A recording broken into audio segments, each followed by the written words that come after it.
All right. Can you guys hear me? Are we okay? live? Yeah, you're not getting double good. feedback from me, are you? Hear you good. Fantastic. Why is it? Okay.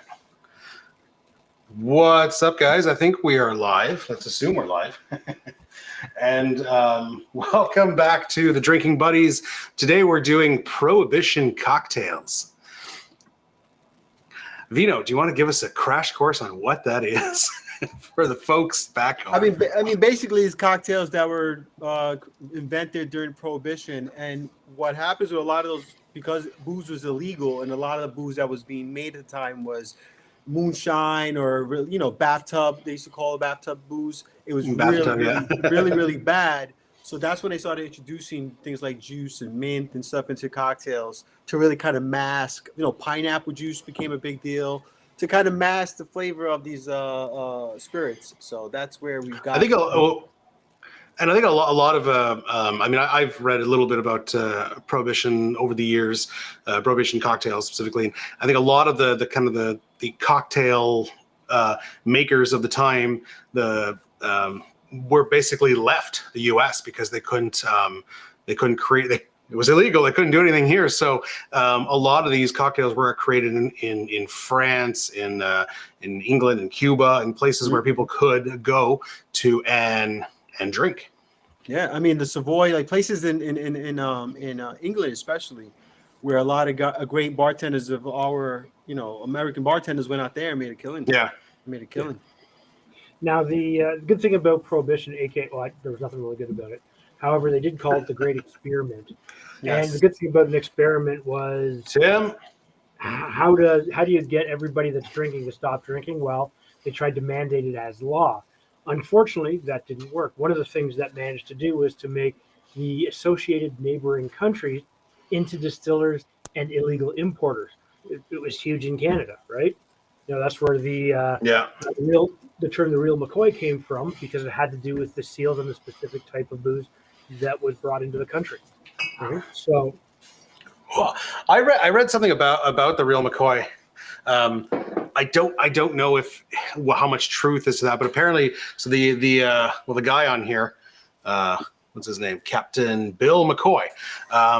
He was one of these rum runners who was bringing illegal booze into the U.S. and he was going to the Caribbean islands and getting quality rum to bring back. Whereas a lot of places where, like you said, they were making like bathtub rum and bathtub booze and trying to pass that off as quality rum, which clearly it wasn't. So that's what the term, the real McCoy, people wanted. I don't want this bathtub shit. I want the real McCoy, the real Caribbean rum that came on the boat all the way from the Caribbean islands. So that was like where that term comes from. A lot of these stories get embellished, so who knows? Yeah. if there's any truth to it, but quite possibly. Now there is, Sean? Interestingly, and Vino will probably touch on this later because he loves his history. What was the specific rules around booze during Prohibition? Well, there was still things like you could use it for medicinal purposes and stuff, and that's where things like a lot of the bitters and stuff were being used also for that, and amaros also. So anything that was fortified, considered that it could be used for stomach ailments and stuff like that. So a lot of people were getting away with shit like that. But the crazy thing about the Prohibition is that Prohibition is what made the American mafia as powerful as it was, because prior to that it wasn't as powerful. And then Prohibition just blew the doors open for them. And they had this whole entire racket that they could run now. And, guys like Al Capone and shit took advantage of it. They became multi-millionaires from that. I'm sure everyone here has seen a great film, The Untouchables, that really touches on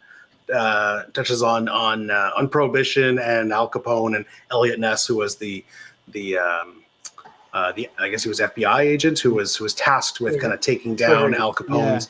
Yep. Al Capone's one of my favorite lines from the film is at the very end, and it kind of goes to show how Elliot Ness was known as that's why his team was called the Untouchables, because they were a lot of cops were taking bribes from the mob, and they were corrupt and letting a lot of things slide. But Elliot Ness and his gang were incorruptible, and they were taking down all these illegal booze places. And at the end of the film, after they capture Al Capone, he's going to jail, and Elliot Ness is being interviewed, and one of the reporters says, "There's talk that they're gonna stop prohibition. What are you gonna do?" And he says, "Get a drink."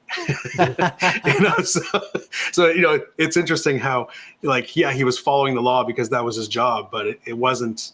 It's not like it was something he truly believed that alcohol should be illegal. It was just it's the law, so gotta follow it. I mean, all the presidents were drinking alcohol and stuff. They all had like wine collections and stuff like that. So, we've got angry. Now, did you guys have? Hey, Andrew, did you guys have in Canada? Did you guys have prohibition as well? Was it? No, there was never. It was never a countrywide thing, but because I remember I know that they were bootlegging stuff into Canada. You did have counties that were dry counties, right? It's like where they make Tennessee whiskey. It is technically a dry county. Right? I find that hilarious. And you cannot even actually, as a visitor, taste the whiskey there at the distillery. Insane. Unless you buy a very partial ownership in the distillery, which allows you to be, as an owner, you could actually test the spirit, right? That is such a silly thing. But I have some friends who live in Idaho, and one of them lives in a dry county as well. So it isn't completely gone, right? It just, for the most part, it's not countrywide mandated. There's still some places that still do it. Yeah. Well, that's why Canadian whiskey got so popular in the U.S. actually was because there were Canadian whiskeys coming in still because you guys were still producing it. We couldn't even produce it in this country. Oh, yeah. Well, the legalities behind it are you could not distill or sell it except for medicinal purposes, but it was legal to actually drink it. The problem is nobody could sell it to you. Yeah. And that's how people made a ton of money. There's actually in the movie Untouchables, there's a funny anachronism where they Elliot Ness and his team they stop a shipment of whiskey coming in from Canada, and I guess the filmmakers wanted to illustrate that these crates of whiskey bottles were coming from Canada, so they were these big wooden crates, and they had the maple leaf painted on the side, but at the time the maple leaf was not the emblem of Canada, so that is it's a film mistake that they overlooked. Huh.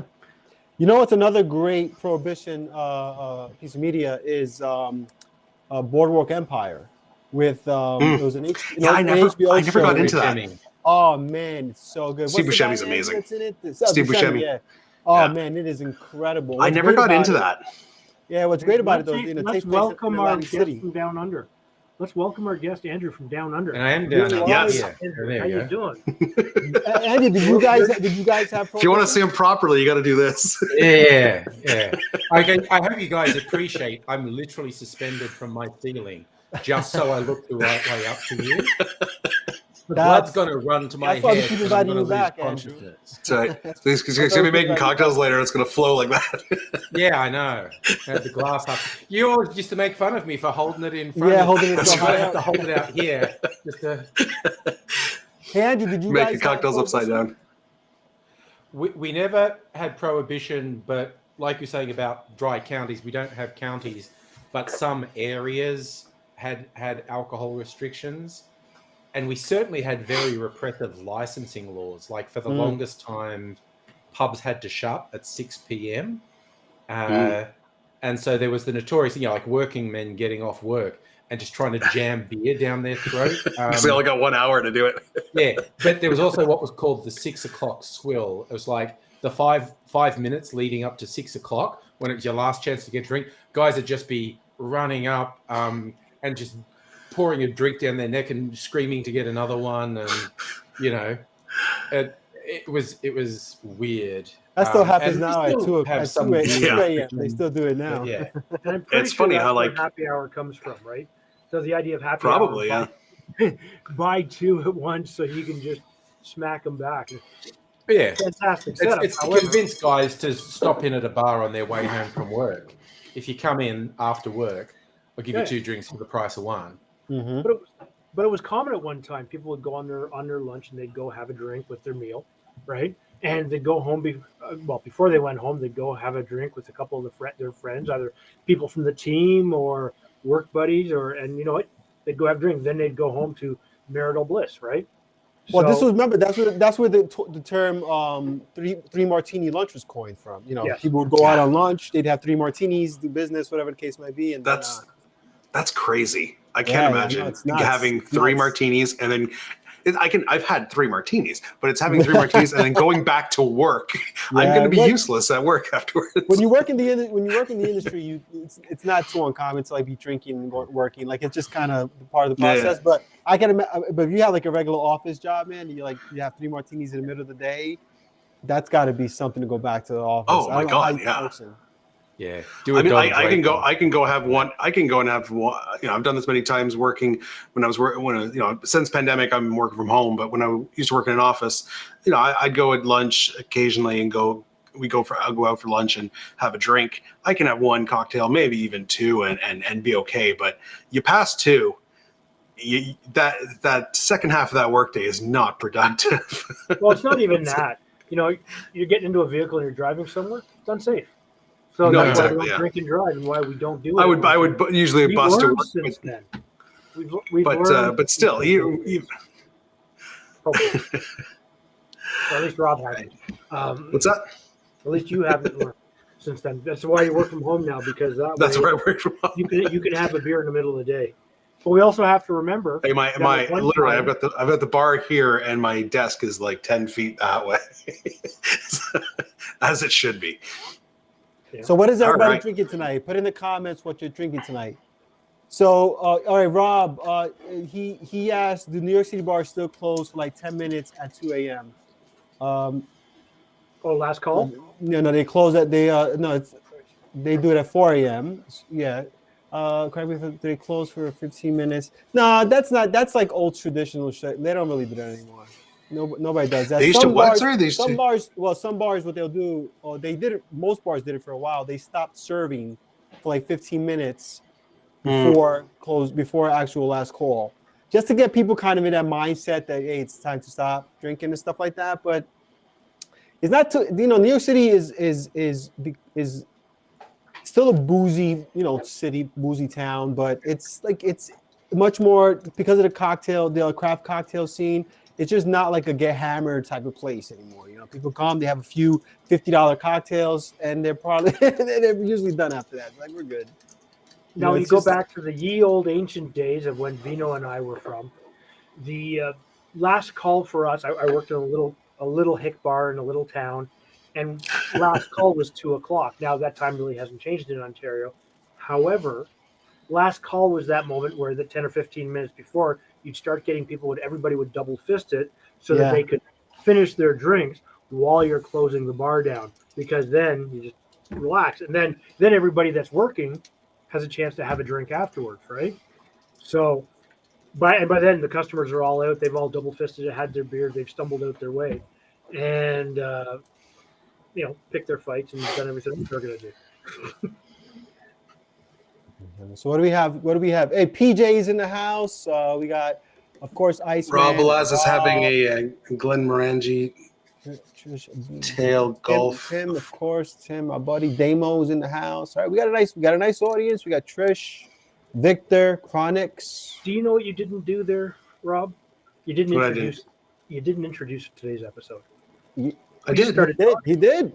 We did. Was I? Yeah, I said welcome to episode 13, Prohibition. I think you were having a little moment there.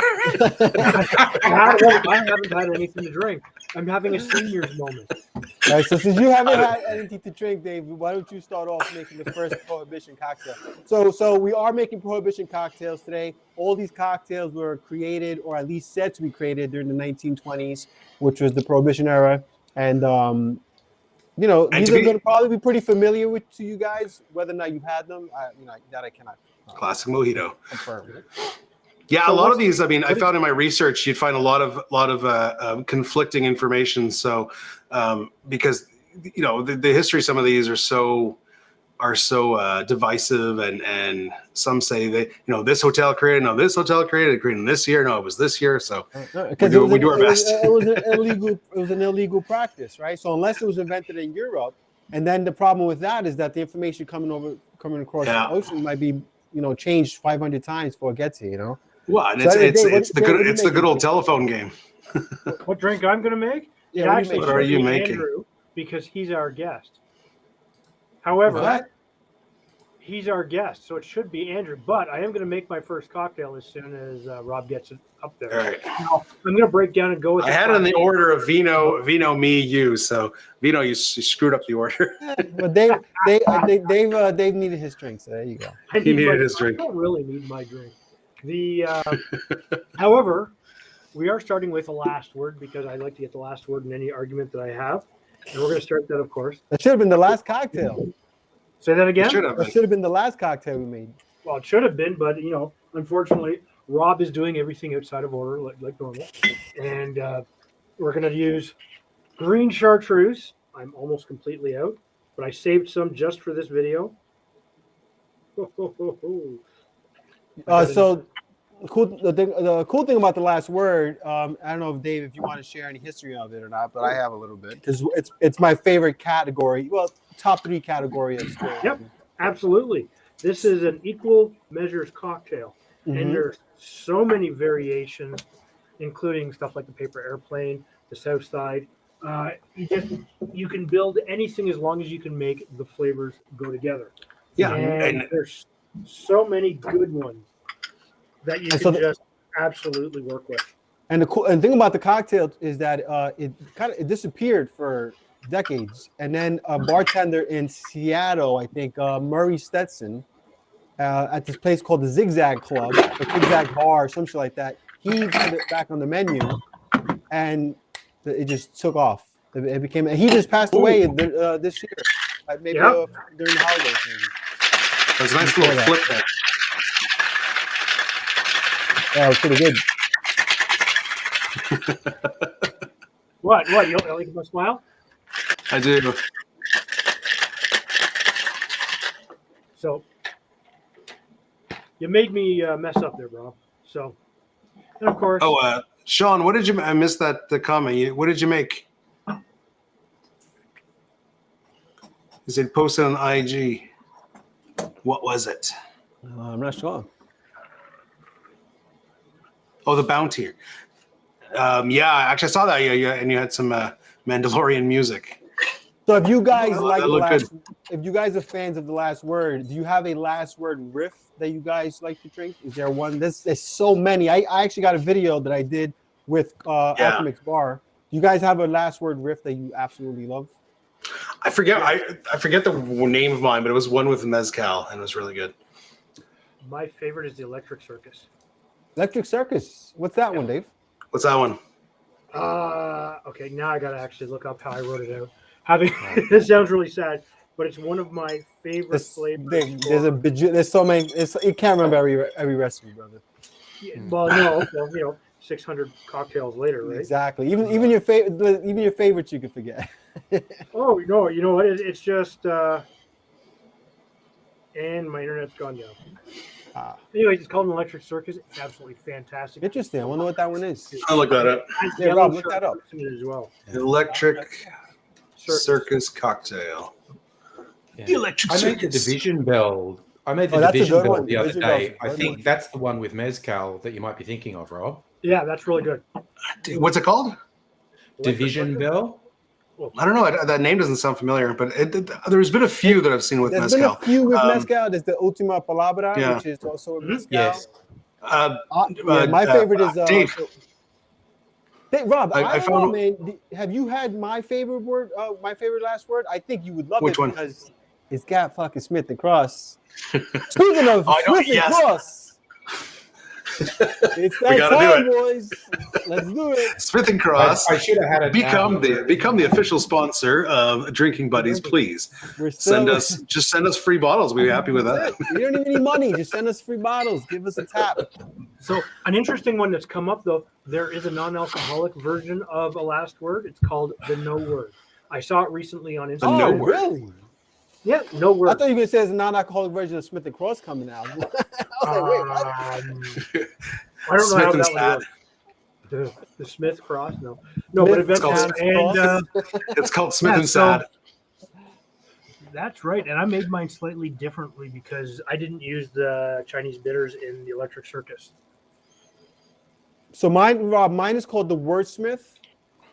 Let me see. It's with Smith and Cross. Let me get the exact specs. It's bold. Someone said that It is super bold and in your face. William It's basically- Johnson's here's sorry. William Johnson says it's hard to hear the other guests. Which ones are we talking about? Can we all let us know, guys? Is the audio good on everyone? I can always adjust. Yeah. All right. Yeah. Let us know, guys, if you can hear the rest of us clearly, not faintly. Dave's a bit if any- quiet. and if anyone's- Nobbin and Vino are fine. And if Yeah, anyone's based too on what loud mine- or anything, I can tweak. I can't fix your individual audio, but I can tweak how loud the guests are. So Yeah. let me know. All right, Dave, give us some tasting notes on your last word. Fantastic. Actually, you know what? One of the things I really like about it is the green chartreuse really shines hand in hand with the gin. Now, I use my Heritage Spirits gin, which is a really smooth, easy to drink with just light juniper notes. However, you get the sweetness from the maraschino liqueur, which really just kind of pushes it and gives us a little bit of earthiness to come directly with the herbal notes from the chartreuse. And you know what? A little bit of lemon just to smooth and balance it out. Well, lime, I should say. I can't tell my colors apart, you know, whatever. You know, it's lime, And actually. I think I had mentioned my recent sherry video. I talked about the last word a bit. How to me, what I find amazing about it is that it's an equal parts cocktail that is really well balanced. And a lot of times, like I had made on that video, I made one that was an equal parts cocktail, and it was like it was way too much lemon. There wasn't enough this, and like it wasn't balanced. And it's like, you know, it's fun. It's fun to be able to create as a cocktail like creator. It's fun to be able to come up with an equal parts drink because it's so easy to remember. But it's hard to get it properly balanced. You know, most of the time you're just gonna have way too much citrus. But the last word is an example of such a well balanced cocktail that has equal parts of everything. Couldn't agree more. It's just an amazing. You're very Well, the welcome, funny- Iceman. You know what's interesting though, about the Amontillado. last word riffs aren't always equal parts. No. Yep. No. I think they should be though. They should be. They should. If that's what makes the last word technically a last word. Those kind of those riffs on it where they kind of don't do equal parts. You know, to me, it's more like I don't know. It's the spiritual. You know, I think you had made a riff recently that to me it was equal parts, but I think there was no citrus. And I'm like, to me, I'm like, that's weird because to me, those are to make it a last word riff. It's like equal parts, but also you got to kind of be in the same vein of drink. You know? Yeah. Look, I mean, what qualifies a riff, right? You know what I'm saying? Like, Yeah. I don't know that we clearly define that. Apparently, a martini riff just has to be in the same vessel. Yeah, that's it, right? Think about You it. can Right? put whatever you want. And You can put ice cream in it. And old fashioned is whiskey sugar bitters, right? But and a Manhattan is basically a spirit and a modifier. But it could be that could be anything, dude. That could be anything. Yeah. At the end of the day, you can call it whatever you want. I remember making my winter old fashioned.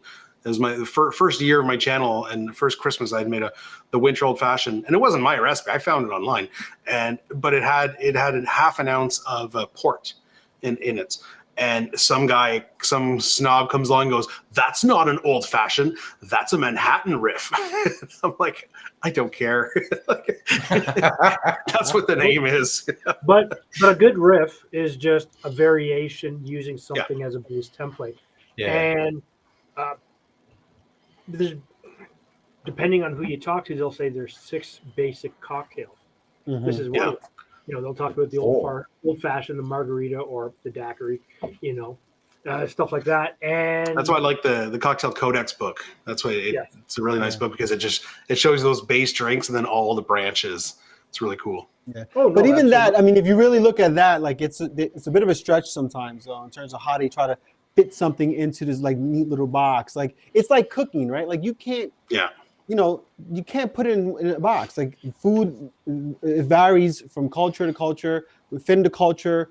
Yeah. It's all food, and this is all cocktails. But there's too many different ways to make drinks for it to be like, it starts with these 6. Yeah, like if you try to categorize food, then pie is technically a sandwich. Yeah, but even bread. How many different things that have no relationship to each other are called bread? Mm-hmm. Yeah, and because bread is awesome. Categorization is useful, but you got to lighten up a bit. Yeah, pie, if you try to force boundaries, you'll always get something wrong. Yeah. And a good example too of pie, Rob, is that even if you take away like the bread, I'm talking about like pumpkin pie and apple pie should not both be pies, right? There's nothing similar about them except they're made in a round dish. Well, they're more similar than pizza. We still call that a pie. That's what I mean. So no, but think about it. So like it's the confusion there. No, that's the deep dish pizza, the Chicago deep dish pizza. That's a casserole. That's a casserole. Chicago deep dish is a casserole. It's not a pizza. It comes out of a raised dish. You got to get your food terms right there, Rob. Yeah.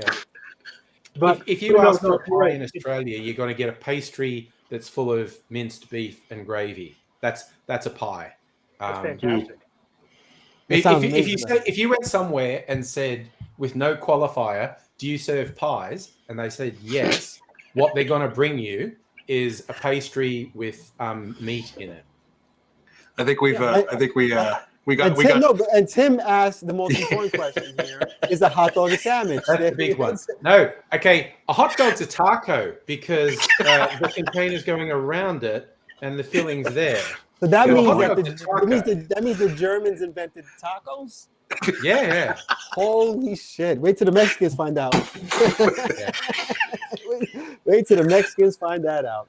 And of course, you can ruin that if you actually just cut the hot dog bun into 2 separate pieces. Then it's a sandwich. Yes. Then it's a sandwich. So it's like shitty hot dog buns, make it a sandwich. Yeah. All right, so I think I'm going to go now. Yeah, go. We'll go to Andrew. No, Andrew should go. It's okay. It's the middle of the day, and I was up till 2 a.m. I don't think I'm going to drink alcohol. He's just here for good times. He'll be here. Look, I'll do a shot of the sponsor at some point. So hold the shot until we do our shots. Hold the shot until we do our shot. All right, you're doing the Mary Pickford. Rob, I'm gonna do Mary Pickford. Mary Pickford. Which of these Prohibition cocktails I've actually never had a Mary Pickford? So this is. Oh, you've never had it? I don't think I've had it either. This will even be new to me, so I'm pretty excited to see what it's all about. I mean, when I look at the ingredients, I'm like, this is made to hide bad rum. Pretty this much. Is made to hide bad That much rum. pineapple juice. Grenadine. That's a lot of pineapple juice, an ounce and a half. And this is the recipe that is pretty common throughout. And this was probably made during the time where like the improved whiskey cocktail was made, where bartenders got their hands on some maraschino and they're just trying to put it in everything. Yeah. Well, that's one thing. I mean, I do love maraschino though, so I'm excited. It is good, but it's my shit. I just find it funny how a lot of the cocktails from that period, they're just bar spoon of maraschino everywhere. Just every drink. Because it's so powerful, right? It gives you that alcohol flavor that you need. So yeah. And it hides everything. No, I bet you that's why. Listen, that's why I bet you the last word was created to hide bad gin. Actually, a lot of cocktails were actually created to modify a spirit that was really rough. That's why if you think about Vino, you've inspired Iceman. What's he doing? He's going to find his shittiest rum and make this cocktail. But truthfully, you had to modify a lot of the spirits to make them palatable. Right? You know what I mean? They weren't exactly smooth and charcoal filtered and triple pot still distilled, right? Yeah. Nicholas is saying that the Mary Pickford is one of his favorites. All right, Nicholas, I'm looking forward to trying it out. Rum and pineapple go together. A little bit of added sweetness from the grenadine. Yeah, and it's why punches were so popular for so long, because the actual base ingredients were terrible, and they were we'll get you drunk, but we'll add some tea and some sugar, and Yeah, that's and much better. some citrus, some fruit. Yeah. That's basically what that tipsy bartender does, right? Just Yeah. Well, Actually, he puts you want to he puts know? a whole cake in the thing to mask the flavor. You want to know my theory about where milk clarification was discovered? This is my theory. Someone's in a tavern and they're mixing up a big punch to go out thing, and then some idiot's walking behind them with a jug of milk, and they bump into them and like drops the jug of milk into the thing, and it like curdles, and it's going, "You goddamn idiot! I've got to serve this punch tonight. Holy shit!" And the person goes, "Look, here's a cheesecloth. Just drain it through, and that'll get rid of all the curdled milk." And I was like, "Oh, God damn it. What's wrong with you?" And they poured it through and it came out the other end and they tasted it and they went, "What the fuck is this? Well, This is but incredible." But that technique also then stayed around for a long period of time because you used it to remove all the impurities from the drinks, and you would bottle and actually store drinks that way, right? Yeah, You could it's use it to clean those tannins out of the. I like at least 300 years people have been doing milk clarification. I like that your description is basically the same the Simpsons scene from how the Reese's Pieces were discovered. Where the two guys had the car crash and the one guy's eating chocolate, the other guy's eating peanut butter, and then they run into each other. Then Officer Reese's comes along and shoots them both. Those cashew rum punches are perfect for your gathering where you have lots of people over. Yeah. So what's wrong with Blackstrap? There's no Tim was such thing saying- as blackstrap. Did you see? I thought Carl it was just make that giant bat of milk punch? I did, yeah. That was pretty epic. And he's just like got every funnel he can find. And he's, Exactly. Yep. No, absolutely. All right, here we go, fellas. Mary Pickford. Mary Pickford. Vino's going to fall in love with this drink all over again. It's nice. Well, that's it reminds me a lot of the French Martini. Very similar. I mean, you think about it, it's kind of the same thing. That little bit of grenadine really Adds like a nice bumped pink up the hue. color, right? Yeah. Yep. Yeah. It's and the grenadine adds a little bit of that kind of berry flavor that you would get from the Chambord if you made a French martini. Good, I like it. It's nice, very nice. You know what else works good? A King's Breakfast becomes very close to that, actually. I can see how that would definitely mask some bad gin though, because the pineapple and the maraschino are definitely the upfront flavors. Did you look up the history of that one at all, or? Yeah, it's old. It's old. 1920. It's old. I think it was like it was Really, it's a great film about Mary Prohibition Pickford. Cocktails. I believe it was made in 1923, but I don't remember the rest of the history. All right, You Robbie, didn't do you're your next, homework, brother. you know. All right, I'm gonna jump right into mine. It's funny. I said to myself, should we just put it into? We should probably put it in the recipes if we have it in the future. Yeah, I thought about that, and then I was too busy. Okay, so I'm doing the sidecar. I'm sure everyone, well, not everyone, but I mean, it's a pretty popular one. It's a great one. This one I've seen Classic. many different ratios. This is the one I like. I think this is the 2-1-1 ratio. I really like the tartness in this cocktail. So having that full ounce of lemon juice, I think really helps give it a nice that nice tartness. Yeah. So that's what we're gonna go for.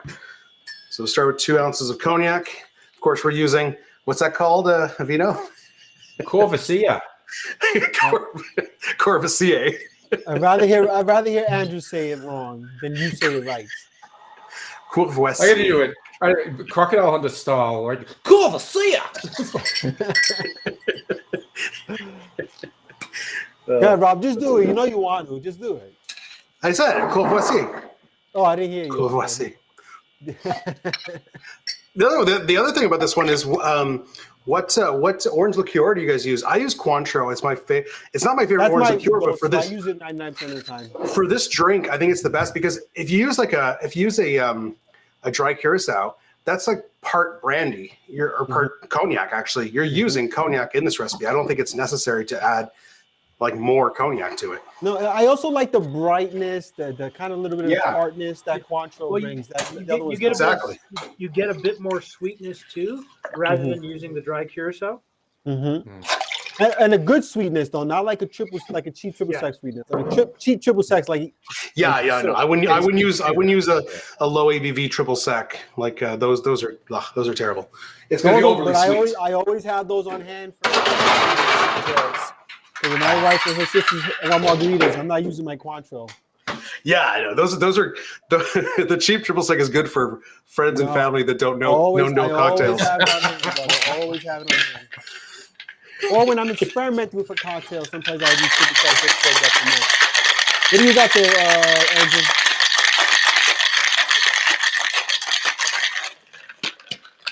Andrew? What are you holding? I was going to say, this is my go-to orange liqueur at the moment. Homemade blood orange liqueur. Nice.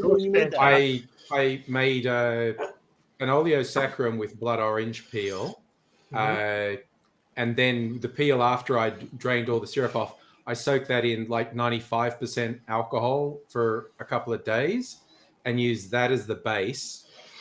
And so then Love the skull.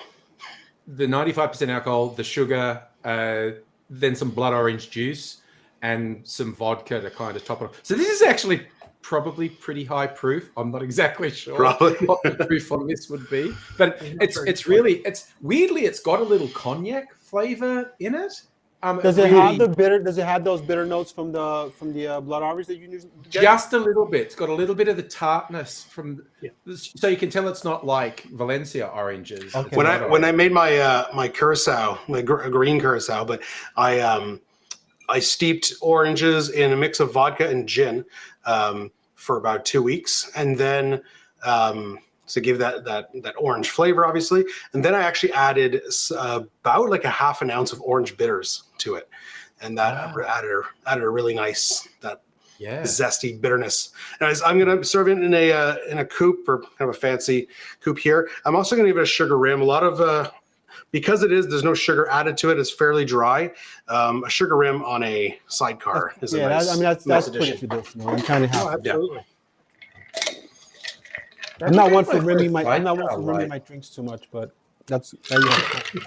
Well, one of the things you're going to get is you'll get, depending on the oranges you use, the oils that come out of the peel are truly going to affect a huge amount that flavor. Of course, you'll use the juice from the pulp, but that peel, that oil, gives you something totally unique and different, right? So, and using 95% alcohol will actually draw out more of those oils and those flavors faster than if, say, you used a 40% vodka, right? Here we go. Sidecar. And I garnished with a lemon peel.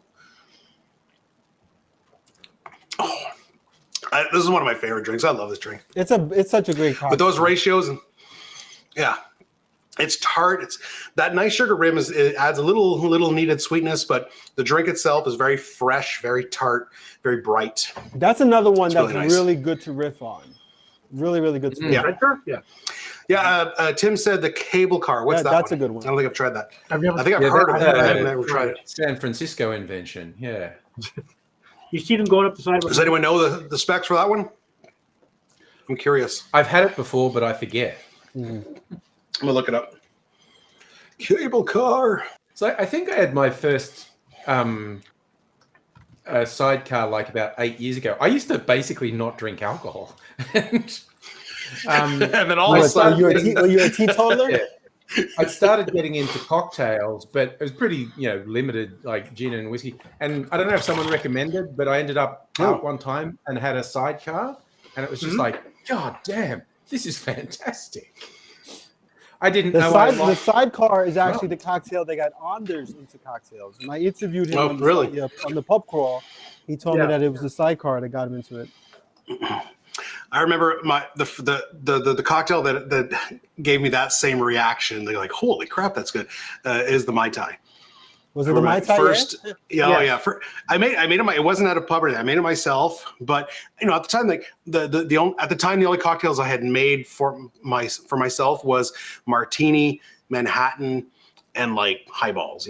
So nothing. So like either just highballs, which are just like rum and cokes kind of thing, and then the martini and Manhattan, which are pretty strong. So it's like, okay, I'm sipping, and I wasn't really enjoying those at the time. It was just Yeah, but then so the Mai Tai, I didn't really know what to expect. I'm like, okay, it's a tropical drink, but it's boozy. And when I made it, I was just like, holy crap, that's good. And the funny thing is, guess what rum I used? Captain Morgan. So, Captain not Morgan. Malibu, but like Captain Morgan. So I didn't even use like a proper good rum, but it was still so good. And I used like, you know, It the does cheapest. exactly what it needed to do. It did exactly, Good. and it got me into enjoying cocktails. Captain Morgan is only a bad rum if you've had good rum. You know what I mean? Like it's that type of thing. Exactly. You know what I'm saying? That's it. Yeah. It's just that kind of situation. It's not like Malibu is just like not even like that's just to me that's like it's like a candy cotton candy type of thing. You know what I'm saying? Look know what I mean? at Like, this. Sorry, Rob. This needs to be on a T-shirt. Hotel bar Mai Tai is hard to drink. I don't know. It depends where you go. A good Mai Tai is hard to beat. A hotel Mai Tai is hard to drink. In Hawaii, they make some. I mean, it is Hawaii, but in Hawaii, the Mai Tais are fire at the hotels. Yeah. As long as you know, that it is the Hawaiian Mai Tai, you know, the one with the fruit juice. No, but this is true, but they also make traditional Mai Tais really good. And okay, so but if they're distinguishing them, then I have no But problem. they also it's know when you you're have to do that. You're not going to get a good Manhattan in Hawaii, but you're going to get a fucking great tiki cocktail. That's for sure.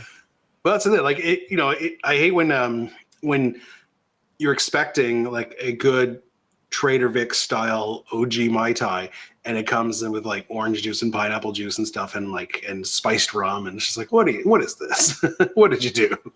But you also have to remember that a lot of places will pick easier ingredients that people are going to be able to drink, right? And so, whereas us at home and everybody else watching this, you'll develop down your path and you'll find something you really, really like that might be a bit more expensive that you really enjoy the nuances of. For the average person who only drinks cocktails or tiki-style cocktails when they go on vacation, something sugary and sweet that kind of beats the heat. Yeah. Hey, I should coin that. We're gonna hear that in Dave's next video. Are you looking for something sweet that beats the heat? But oh my God, Andrew, you were so still there for a second. I thought your video actually froze. hey, the equivalent of a Mai Tai in the stirred cocktail world, where you're gonna get a bad one most of the time, unless it's a really good bar, is the old fashioned. Of course. 99% of the time, you're gonna get a pretty shitty old fashioned. But if you got a good bar, is gonna nail it. Obviously, I find where really, like in Ontario, in Ottawa, anyways, there's a few places that will make a good old fashioned. But I find that the big thing is not the big issue is not the ingredients, because they'll list the ingredients and they're usually good. It's the ice that ruins it. It's the bill. Yes. Oh, the ice. Oh, yeah. No, it's the ice, because there's a pub like really close to my house, and we went there and went to get coffee. I mean, it's a pub. You go there for beer, but they have a cocktail menu, and they had the old fashioned. It was Buffalo Trace, and then they had they were using some local aromatic bitters and some local orange bitters, and they used a Demerara sugar cube. I'm like, that's perfect ingredients. That sounds fantastic. And then they garnished with an orange peel. Like, that sounds fantastic. I'll order that. And then it comes, and they're using like bar ice, like the ice chips. So by my sixth sip, it was diluted to all hell, you know. So, but I know I don't want to be that snob who's like, what kind of ice do you serve it in? You know. and a lot of that is because they get their ice from an ice machine, and they're using the same types of ice for more than. And it's not a cocktail bar, so they're not going to invest in big block ice. Yeah, it gets it's wet, and it's already in that stage for dilution, correct? I've noticed that with my ice machine. I love my ice machine. It makes really big clear ice, but it is because it's not a freezer. It's an ice machine, so the ice does melt, and then it just keeps replenishing. So it melts faster. So my drinks do get diluted faster. So I can't shake as long as I normally would, because it is already wet ice. Yes, makes a difference. I remember the old fashioned, which ended up becoming my favorite cocktail, along with the Manhattan. You know, I had a bunch of bad ones before I had a good one. But I kept saying to myself, why is this drink so popular, but I'm not really digging it? They weren't like vomit bad. I mean, it's New York, right? But they were just like they were great. You know what I mean? And then I had my first one that was like, holy shit. And it was that, man. It was like a really good big block of ice, the perfect amount of bitters, good whiskey. They expressed the lemon orange peel, which honestly, the aromatics of that, man, It makes a difference. Really make a fucking difference. And that's when I was like, all right, this is the cocktail. This is it. But I also realized I can't just get this anywhere. Yeah. Like I remember the first time I made it. You can get a Manhattan pretty much anywhere, decent. You tell them, give me a 2-to-1 Manhattan, they'll probably make it decent for you. Yep. But again, the vermouth might not be great. They might use like Martini and Rossi, but it'll get the job done. There's nothing wrong with Martini Rossi. No, actually, no, there's not. I don't hate it. I don't hate Martini and Rossi. People that hate it are just being a little bit snobbish, but it's not horrible. It's not. Which one's you like the Carpano? That's no, but that's what I'm saying. But the good shit though, like Carpana is crazy. I just wish I could get like small bottles. Everybody has their favorites. I've used a lot of Martini Hey, Peter. Rossi stuff, and it does really, really well. Now, of course, my favorite sweet vermouth is made from Dillon's, and that's in Ontario. And I can't get that, unfortunately, because of where I live. You can't get it? Oh, yeah. The Dillon's makes a good vermouth. You can't get Canadian shit in Canada? Well, it's because what he's talking. Dillon's is local. It's very. Away. It's a little hard to get. He's now in a complete other side of the country. Dillon's is Ontario local. Yeah. So they don't. I don't know how far their reach is, but it's not. I can get some of their super stuff, far. but again, it's their mainstay stuff, right? The sweet vermouth. It's one of those things, and you'll actually find there are people that will go to a specific brand because they grew up with it, or maybe they didn't grow up with it, but it was the first that they used, and it's what they know and what they expect. Oh, absolutely. And that expectation Hey, Tim. can make or break a cocktail for somebody. When you add a new ingredient, it may be more expensive, it may be a bit more nuanced and flavor-wise, but somebody won't. I haven't even tried it yet. Dave, you're 100% right, Dave. And let me tell you an example working. I've been working the business. When I started Carpano, I would switch it out in things like a Negroni or Manhattan, and the old school fellas were like, "What is this?" Because Carpano is so different from Martini and Rossi. If you've been drinking it long enough, it's immediate. If you haven't been drinking sweet vermouth long, you don't really maybe not notice the nuances. But they were like, "Oh, this is totally different. Well, how'd you make it?" Like it was immediate for them because sweet vermouth is it's fortified. That each one adds their own kind of aromatics and stuff to it.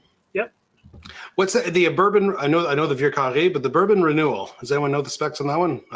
I've seen the name. I don't. That's a Morgenthau. That's a Morgenthaler. That's a Morgenthaler. I looked at that recently, and I can't remember it.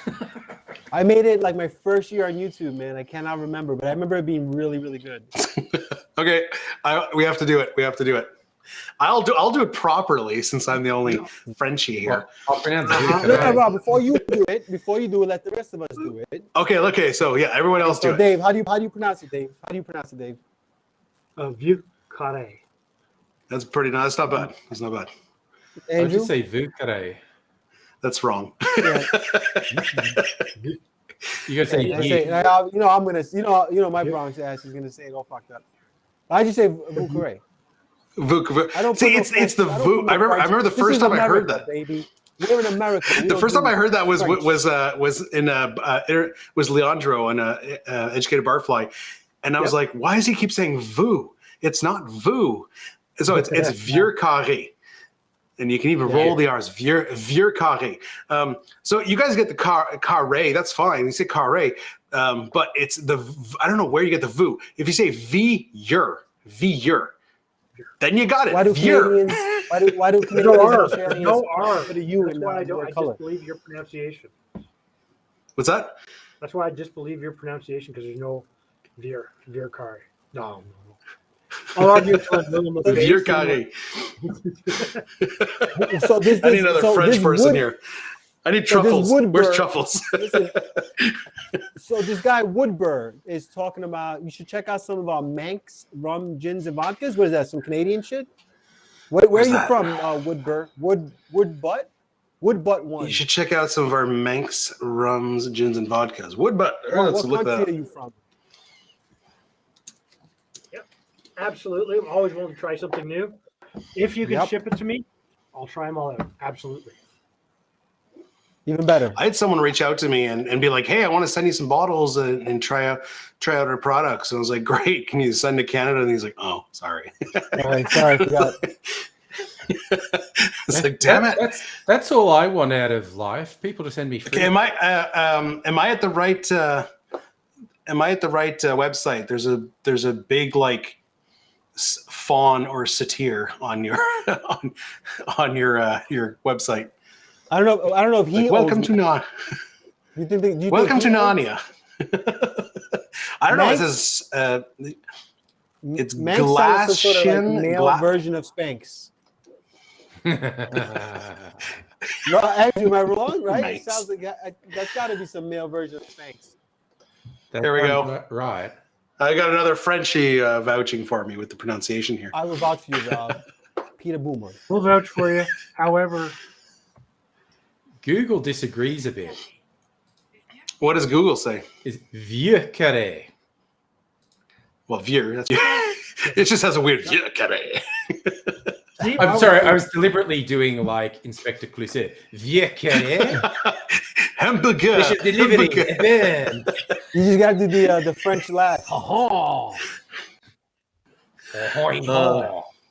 So Canada has some unique laws when it comes to importing alcohol into the country. Yeah. Right. So it makes it So we very got hard to Sean find- here. Hold on, Rob. Hold on. I want to hear what Dave had to say real quick. Yeah, Dave, go ahead. Sorry.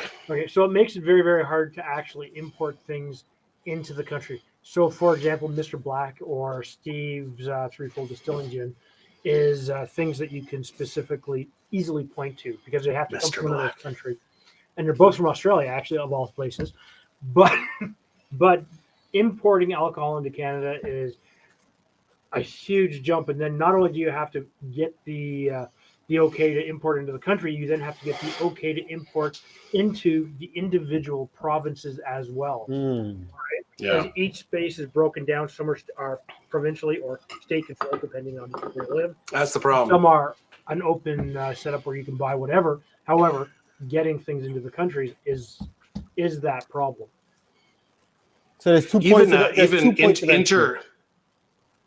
Even interprovincial has only been legal recently. Wow, like really? 5 years ago or so. Well, Yeah. I mean, it's not too different from here. Like I'm in New York, I can't ship to any other state. It's horrible. Like people can ship No, to it's me weird. at a time, but I can't ship from New York. It makes no sense. I mean, Well, I can do it illegally. What's funny is I actually last year I finally found a couple websites from Alberta. In Alberta, I mean that's where Trevor is, right? And he has access to so much more. And I found a place in Alberta that will ship to Ontario. That's how I was able to start getting like shipwreck products and stuff like that. And it turns out that the federal government repealed the law that was stopping interprovincial shipment of alcohol. They repealed that like 10 years ago, but none of the provinces did it because it was just like too much of a hassle. They're just like, whatever. So Alberta's like the first to be like, okay, well, we'll do it. And so I'm able to order from them, but no other province will do it. Individual like small distilleries, most of them will. But yeah, it's so funny. Yeah. It's such a stupid like red tape and stuff. All right, we getting on to second cocktails. Yeah, I think it's Dave. Mr. Edwards there. It's his turn. Mr. Clouseau. Mr. Clouseau, what do you make? Are you making the? So we had a gentleman asking about bitters, Rob. And I think you wanted to address. Yes. that. No, none That's of right. them, On the gin ranking, there it is. Well, So yeah, that's one thing that I'm probably going to do this year on my channel is go look into making your own bitters. I've some people have done it. I don't know if anyone here has done it, but it's a fairly simple process. It's definitely something I'm looking into. I don't know. I've got a fairly good collection of bitters, and like I don't see the, for me, the reason I got into making my own liqueurs was because a lot of stuff wasn't available here. In terms of bitters, I'm able to get most of everything, and it's not something that I'm not going to go through a bottle of bitters that quickly. You buy like just today, I bought a bottle of a celery bitters we actually have a new at my local mall. There's a cocktail shop that opened up. Oh, cool. So I'm super excited because I've been having to order everything from Amazon or Cocktail Kingdom, or the closest one is Cocktail Emporium in Toronto. But there's a local shop now, like 10 minutes from my house. It's called the Avid Host, and they've got all sorts of cocktail stuff. It's great. Anyway, so I bought celery bitters, and because I saw there's a couple cocktails that required it, I didn't have that. But would I make celery bitters? Because it's not like I'm going to use a lot of them. And it's not that expensive either to get. There are some bitters where it is so specific, you drink a lot of martinis, celery bitters are great. But if you're a whiskey guy, you're probably not gonna use it too often. And even then, there's some guys that use a lot of it. I'm sure Doc from Old Fashioned Ways. Doc from Old Fashioned Ways obviously makes a lot of bitters. Uses a lot of bitters. I know Tim uses a lot of bitters. And Stefan uses a lot of bitters. Yes. So sorry, I got some local stuff here. So Peter, if you're part of the Orleans cocktail group, they're called the Avid Host. They're in Place d'Orleans, so in the mall there. And it's a really, really great shop. They got a whole nice selection of bitters, nice selection of syrups. They sell zero ABV spirits. Obviously, they can't sell liqueur, but and then of course a lot of glassware and things like that. So definitely check them out. I was impressed. I went there today, spoke to the owner for a little while. It was a lot of fun. What do we got, Dave? Talk to us, brother. This is a gin Ricky. Comes out of the 1920s. It's got 2 ounces of gin, half an ounce of lime juice, and 4 ounces of soda water. That's just a refreshing cocktail. How is this, other than lemon and lime, how is this different than a Tom Collins? Almost not different at all. It's literally. Well, you didn't put simple, right? Stir with your left hand or stir with your right hand? So this is a British version of a Tom Collins, pretty much. But interestingly enough, this is actually a template that leads us all the way up to a Kentucky Buck, right? And similar drinks like that. Well, a buck though has ginger ale or ginger beer. Yeah, and you can do this now. How do you want to do it? Now this is, of course, gin. You could use rum. You could use a little bit of vodka. You could use anything you want, and you can just adjust your citrus. And you know what? A little bit of soda water. And if you really want to sweeten it up, because say you're using something that's a little bit more astringent for your spirit, you could use it like a lemon lime soda. Cut out and then you just have. It's basically a 1920s of a version of a White Claw, but it tastes better than a White Claw. Anything tastes better than a White Claw. Really, because a White Claw is just basically vodka and soda with a little bit of juice, right? Yeah. A little bit of gin, and you can play with this with your type of gin, because your type of gin, you could have something a bit more floral, like a Tanqueray, or something that's a lot more. Right? Tim, tonic water is sweetened. So that's soda is just bubbly water. Well, tonic has sugar and quinine in it. Do they all have quinine or no. Does it have to have I think that's what makes it a tonic. Yeah, the tonic has quinine in it. It also has sugar in it, where a club soda, if you get it canned or bottled, technically has both sugar and salt in there to balance out the flavors. And then look at the sodium. I'm just using club soda. Well, club soda is zero calories. There's no sugar in club soda. Well, club soda has no sugar, but it has sodium. It does have a sodium. So, it's got minerals. Yeah. You could have some sugar in there, because it's only zero if depending on how it's measured. Hey, Rob, can you highlight Iceman's quote? Oh boy. And the difference for tonic versus soda water. The yellow snow, and it tasted better than White Claw. By the way, lemon White Claw. Which White Claw? Okay, it's the middle of winter, and let me give you a tip: don't eat yellow snow. Yeah, Tim was too late with the comment. Getting back to bitters really quickly, I recently picked up Trader Joe's makes their own bitters. Really good. It's got it's like very very anise and cinnamon forward. Oh, they're good. They're really good. I think Rob wanted me to actually mention it. What I thought about them. Old-fashioned ways, you don't have to try White Claw. No. Did you see that You can Tim just- Can I take has Rob's 40, question about bitters. vodka? Yeah, actually, Which hold one? on a sec. What? Let's take the question. This one here? Yeah. Should you? No. What are you talking about? The answer is yes, you can. No, Use you vodka for shouldn't. what? Why would you? Really, truthfully. Vodka is good for infusions and making liqueurs, making bitters, making. And, No, it's and got for vodka getting is not- drunk without Drink it. tasting alcohol. You know, Yeah. if that's your goal, to get drunk Look, without dude, tasting we anything can beat this horse, but vodka's popular for a reason. People don't It like the is. taste of alcohol. No, They don't like the if taste you of make, alcohol.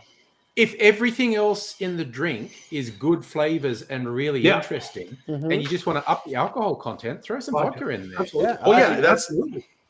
Dude, you know how, let me and tell you that's something. Like, you know how many fucking sea breezes I've sold in my life?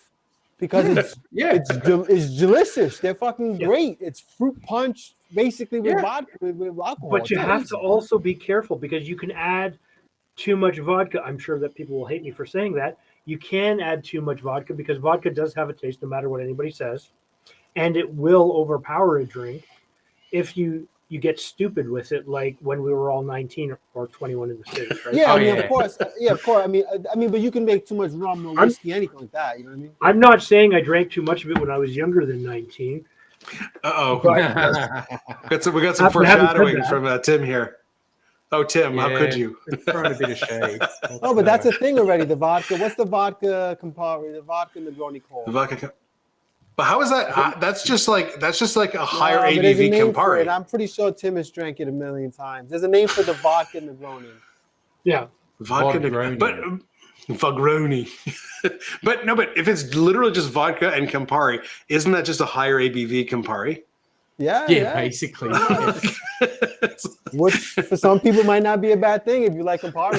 I could see people going for it. Yeah, totally, man. Totally. But I would rather just have anyways. I will All tell right, you though, the one thing about vodka that always killed me, was the fact that my clients would be like I have to Yes. have Grey Goose or Bellevue or Tito's and shit. I'm like, all right, whatever. I get them whatever they wanted. They paid for it, but they didn't know the fucking difference. I mean, the really low end shit like Georgie and stuff like that, like that shit's harsh. I remember last But Christmas. once it's can't tell the distilled difference. enough times, it all tastes. I remember last Christmas, so Christmas 2022. I was at the LCBO, or our local liquor store, just buying my provisions for the holidays, and this guy ahead of me at the cash is rolling up with 6 like the large bottles of Belvedere vodka, and I'm like, I guess he's hosting, but I'm just like, dude. Like, you don't need to be spending for the. You're probably throwing this in a punch, you do not need. There are people that swear by it, though. They can swear. Yeah, They 100%. swear they can tell the difference between Grey Goose, Yep. which, by the way, Kirkland bottles at a cheaper value, and Really? something That's like awesome. say Smirnoff Black, which is actually made with potatoes, if I remember correctly, versus the regular red label Smirnoff, Smirnoff which I think potatoes. is actually wheat vodka. Because Smirnoff, Most Russian vodka is potatoes, and the Well, Swedish there's- vodka is but there's some wheat vodkas, there's some wheat. and so I've We done have a- vodka tastings, and there's definitely differences when Oh, you yeah. drink a neat, or Yeah. even with club soda. But once it's in a cocktail, that shit gets lost. oh no, true. I will say that we have there's a local distillery. A1 martinis. That was his thing. There's a local distillery here that they're actually it's in Almont, Ontario, and they're actually a dairy farm that opened a distillery, and they make vodka using milk byproduct. Yeah, from the Yes. like that. I've Is had that Yeah, the moo cow, whatever the hell you used to use? vodka. That's what it's Vodka, called. yeah. Vodka, It comes yeah. in what looks like And- a milk bottle. Yeah, Yeah, and those are and cool yeah, it ones. looks like those old school milk bottles.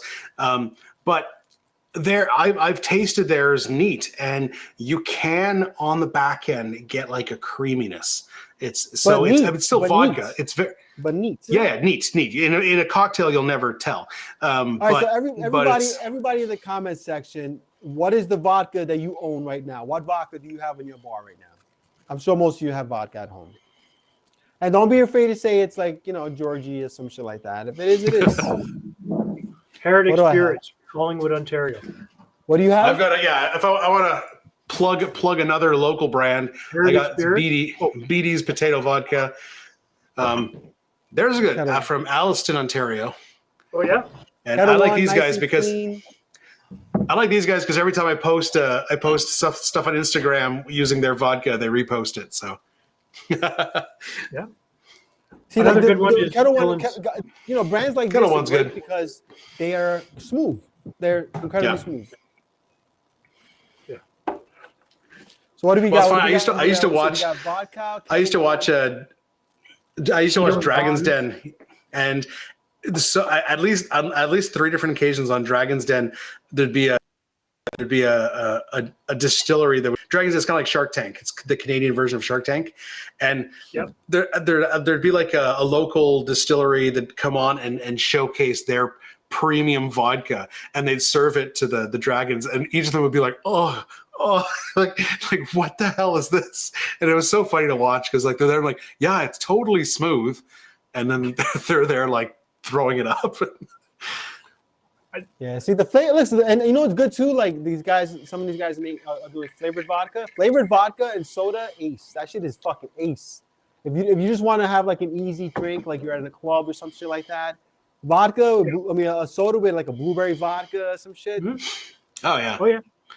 A friend of mine had I tasted it at his house, and he had it was like I think it was Smirnoff. It could have been in like Absolute or another one of those cheap brands, but it was literally a birthday cake vodka, and it just tasted like it just tasted like cupcake, like vanilla cupcake kind of thing.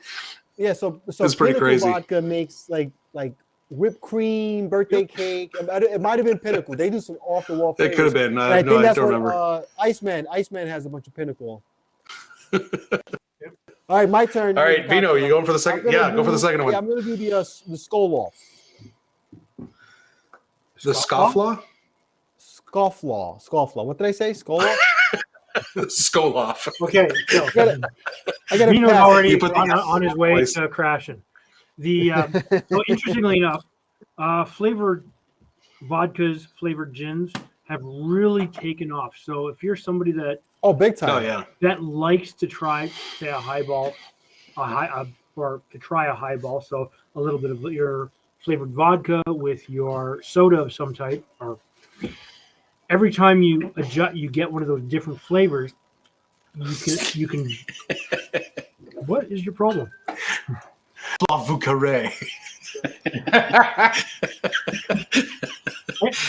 You do a hybrid and just pronounce it really bad. Okay, I'm gonna ask ChatGPT to create a cocktail called the Scofflaw Vucare. Dave, I'm surprised you don't have a bunch of flavored vodka.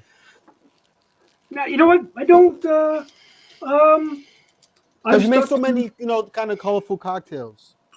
But you know what? Some of the cocktails I make, people say, you should put this flavored vodka. For example, you want this pineapple flavored vodka in this pineapple flavored drink. Why? Doesn't make sense to me, really, honestly, because I want the rest of the ingredients to act in a cocktail like that to sort of speak for themselves. Like, yeah, and that's a huge thing for me. I'm not a purist, because I'll drink almost anything, or at least I'll try it. And but I do find the nuances are important, and some of the flavored vodkas don't taste good to me because I wouldn't try drink. It's nothing I would drink straight, so I wouldn't put it in a cocktail. And the other thing is, and this is big for me, when I say cocktails for everybody, not everybody can go get the super fancy flavored something or other, right? This is true. Dave, you're getting an awesome comment here.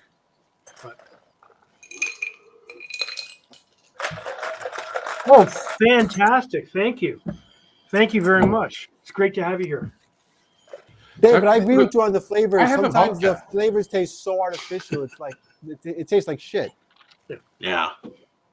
It tastes very Okay, chemical. I've got vodka, but it was in a mystery thing. I'm on a subscription thing where a surprise bottle shows up every 3 months. That's But cool. this is a barley-based vodka, and it's vanilla. There was an actual vanilla bean in it. Oh, Oh, nice. cool. Okay. Flavor. cool. I ended up. You probably can't see it. It's not clear. It's taken on a vanilla. Yeah, I color. see it. It's got a bit of a almost looks aged. How do you So find it? I took the vanilla bean out because I thought it was going to get too over the top because I don't use. It vodka will very much. keep infusing. Yeah. Yeah. So Which I is do probably actually not a have bad vodka. thing with vodka. I mean, all right, folks, skull off. Scofflaw. I Cholo. thought you did that one What? already. I thought you had done that one. Scoliosis. Isn't that Oh. something else? Oh, Oh no, you don't like it? yeah. Yeah. What's Oh, in it it didn't again? work. Not good. Oh, I didn't expect this. I thought for some reason I thought you had done this one on your channel already. No. So it's got No, you bourbon, never dry did. vermouth, lemon, and grenadine. Okay. Talk us through it. What's killing It's not. You know what it is? It's like it's got a bit of a weird. I don't know. There's a chalky flavor to it. That'll be the vermouth. That'll be the vermouth. That's a fresh bottle. No, but it's not because it's. No, I know. It's a I fresh haven't tried bottle. nothing like that. I don't know. Try all three of those and all three of the last ingredients without the vermouth, and you'll probably like it better. I don't know. It tastes a little. I feel like I'm getting a little bit of, like I know. I think it might be the bourbon. It's like a bit of a weird metallic finish. This is a pretty decent bourbon from Brooklyn, the Kings County Distillery. Yeah, it's not my favorite cocktail. it? That's too bad. Yeah. Okay, That's tell us all why right. you thumbs down it and why you hate it and why you would never serve it if somebody. Yeah, I would definitely never make Like it. I would definitely never make it for somebody. That's for sure. I don't know. There's a weird kind of metallic finish going on. I think the lemon juice actually exasperates it because of the tartness. Maybe. Yeah, it's not That's for not me. one I've had. I've never tried that. Yeah, I wouldn't recommend. All right. Definitely not. Well, I'm definitely gonna not go Old and- Vermouth. Just real quick to Tim. This is gonna I make literally the- opened this bottle yesterday, Tim. I'm gonna make the hanky panky, mainly Well, because that's I've never about had it before. And it's a funny name. No, that's a good It is a cocktail. funny Strong cocktail. So I found a Gin, bunch of different like Oh, those ratios specs for are this not the one. ones I use though. Yeah, that's a different. So what are the spec? specs? Yeah, what are the specs you use? God, I couldn't tell you. I haven't had it in a long time, but let me see. I think I made it recently. Some Let of me them see, I even made it had like recently. some of You them know even what? had like a bar spoon of orange juice, which I found just weird. So I left No, that out. Yes. No, Rob. I'm sorry. I'm confusing this with the bijou. I bijou, use these okay. specs, and I do like it. It's not strong. It's Okay. good. It's Yeah. good though. Well, I'm gonna give it a try. So we're doing That's, an ounce and a half, equal parts of gin and sweet vermouth, and then a little bit of Fernet, and that's it. It's a stir. That was created by at the Savoy by the famous female bartender. Oh, she was there before Harry Craddock. Yes. Yeah. I made a video about her. Janae? Yes, I remember Made by that. Ada Janae? Coleman.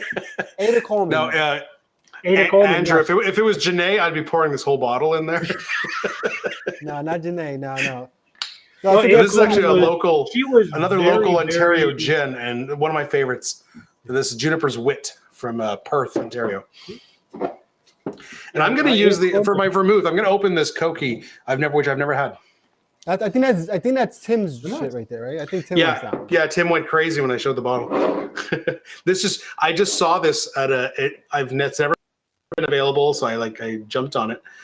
Saw it recently, but I have no cracked it open because I don't open a lot of vermouth because I don't use a lot of vermouth and it oxidizes, so I don't want to have 10 bottles open at once, like my That's sherry why that I have now. I buy these joints here. Yeah, I can't find little bottles. It's hard enough to find big bottles. I use a lot of sweet vermouth. Jesus, can't even open this thing. Like So right now, I would I have like probably way say too much sherry. This I ripped cocktail on is the one of my Manhattan. favorite ingredients. Actually, Was that Dave? this cocktail Fernet. that Rob is making has one of my favorite ingredients, Fernet, and it's Fernet, weird. Fernet's fantastic. You wouldn't think it if you're just, especially if you're new to cocktails or spirits or digestives or Amaro, but that mentally medicine-y taste Ooh, that tastes good. Absolutely. I want to try that just on its own. Just, and when your throat's like, have a small capful's worth of that, and it usually clears it up, or at least moves whatever's going on. It's just, I really like that. I really like it. That's a really good totally. vermouth. I'm not a big No, vermouth fan, but it's a good ass Koki is freaking good. good ass vermouth. I would say after Carpano, probably my second favorite vermouth. Like, I was like defending Martini earlier, but this is a lot better. Yeah. All right, we need a little Fernet. Rob Balaz. Yeah, cooking with fortified wines, ports, sherry. Sherry. Shit, man. I do it all the time. I reduce it and use it for steak sauce. Ooh wee, fire, fire. Yeah, oh, it's so. Well, I've good. got after my videos this week.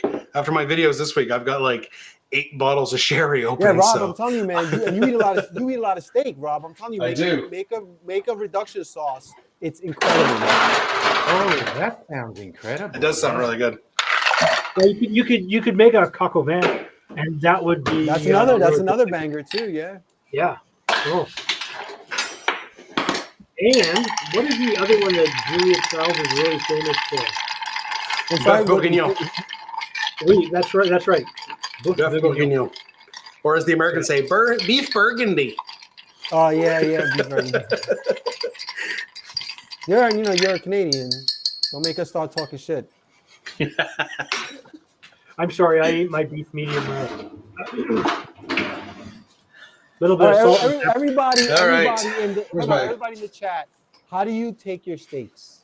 All right, guys. Everybody in the chat. How do you? It's got to be medium rare. Yeah, usually medium rare. So it's medium rare, but I'm not one of those, like, again, it comes down to are you a snob or do you let people enjoy things? I like my medium rare. I think that's how it should be. However, if a friend or like my wife prefers it more on the medium side, I'm not gonna throw a fit. I'll cook it the way she wants it. I've had steak the entire spectrum. I prefer medium rare. Rare's okay.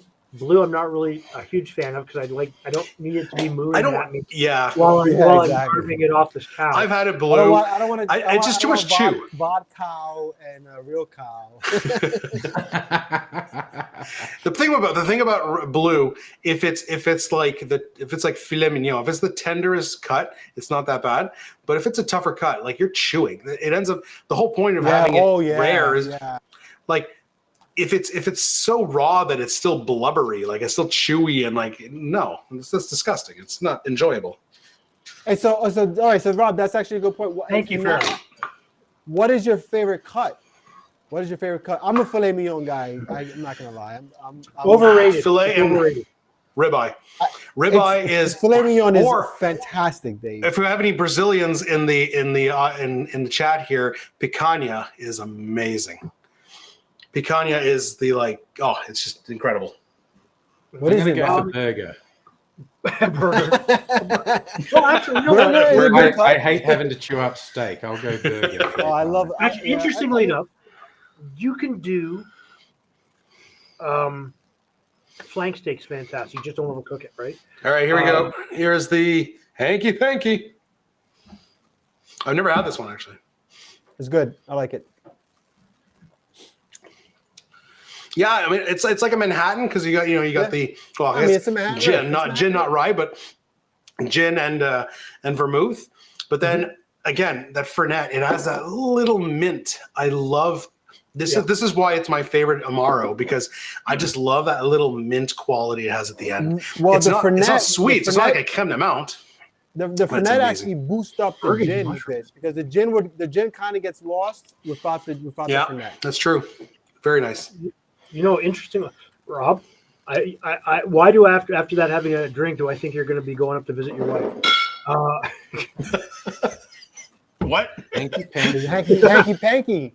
For some hanky panky. Okay. Yes. That totally went over my head. I was being smart. It didn't work so well apparently, but I was being smart. Now, but interestingly enough, the flavors on that T-bone, right? Now T-bone. Who knows the difference between a T-bone and a porterhouse? Just cut the bone off. No, so the porterhouse, because the T-bone is at one. It's literally the same cut, but T-bone's at one end. That's at the smaller end. They're all T-bones technically, but when the T-bone really looks like a triangle, it kind of cuts down like that. That's a T-bone. As you get to the one of the thicker end, basically, the fillet part of the T-bone is a lot thicker, and if the steak is a lot rounder, that's a porterhouse. And usually the porterhouse are cut nice and thick. I actually bought I bought a couple of years ago, I bought an inch. I went to a butcher and asked for an 1.5 inch cut porterhouse. So it was like this thick, and like the thing, I think the thing was like 47 ounces, and I ate it all myself. And oh my god, it's so good. What's the difference between a strip and a skirt? Well, the strip loin is. Oh, is this a joke, or did you actually ask me? Was that? You strip loin. Is this a joke, or is this a strip loin? Venison. not sure. Venison is really good. I love venison. Venison's? Well, it's got to be I've had venison steaks that were fantastic, but I've had venison sausages that were very gamey, and I didn't like them. I've never had a sausage before. No, actually, the best way to have the best venison sausages usually have a little bit of pork mixed in there, just to give it that moisture and that little bit of fat that you don't get on the venison. Because And maybe to cut down the gaminess. Yeah, well, venison itself, there's very little fat on deer, right? Mm-hmm. So you have to add fat to those sausages to give them, because they have to sort of cook within themselves, and that fat spreads throughout the sausage, right? So when mixed with the spices, so you have to add something to it. You can do it with beef, but it's not going to give you that same. But I love venison sausages. So, and yeah, anyways. Well, any You know venison's what? good. You know meat. what's a damn good sausage? Alligator. Really? So Ooh. good. Yeah, I've had alligator once. And Oh, do you guys eat gator out in Australia or what? When I was in Darwin, which is up in the tropical north, they had all these exotic meats. I did try them all. Crocodile, not gator. Okay. Kangaroo, emu, water buffalo. I've had emu camel. and ostrich, and they're pretty damn good. They're red meats, even though they're birds. Yeah. I've had ostrich. I've had gator. Obviously, I love gator. I never had kangaroo though. What does kangaroo taste like? Kangaroo's really lean, really red meat. Actually, They're all muscle. They're all fucking it can muscle. be really. You've seen gangy those like guys with the biceps. biceps? You ever seen them, dude? They're fucking massive, man. Yeah, They no, stand the like this. Western I'll Reds fuck are you jacked. They've spent time in prison. You look at I'll them. fuck you So we have a question here. Do each of us have a favorite cocktail? Oh yeah. It's hard because it depends on mood. I would say go-to cocktail. Yeah. Go-to Yeah, that's a better one. Go to. Yeah. Yeah. My go-to is definitely in Manhattan. I would say old fashioned, and then old fashioned year round, and then like summer Mai Tai. So like Mai Tai, if it's like hot day, I'm outside. Like I'm not gonna have a Mai Tai if I'm staying indoors. Well, summer. Then if we're gonna do that seasonal, summer is a daiquiri, and I'll drink a daiquiri indoors. I drink. daiquiris are good. I drink a lot of daiquiris in the summer. A lot. But old fashions, like coming hard days work. Old fashioned, just like at the end of the day, like like old fashioned is good all the time. Manhattan old fashioned is like 1 and 1A, but I really like sweet vermouth, so I usually go with Manhattan. Mm-hmm. Actually, interestingly enough, I'll go for a whiskey highball, and I know that sounds like tantamount to murder.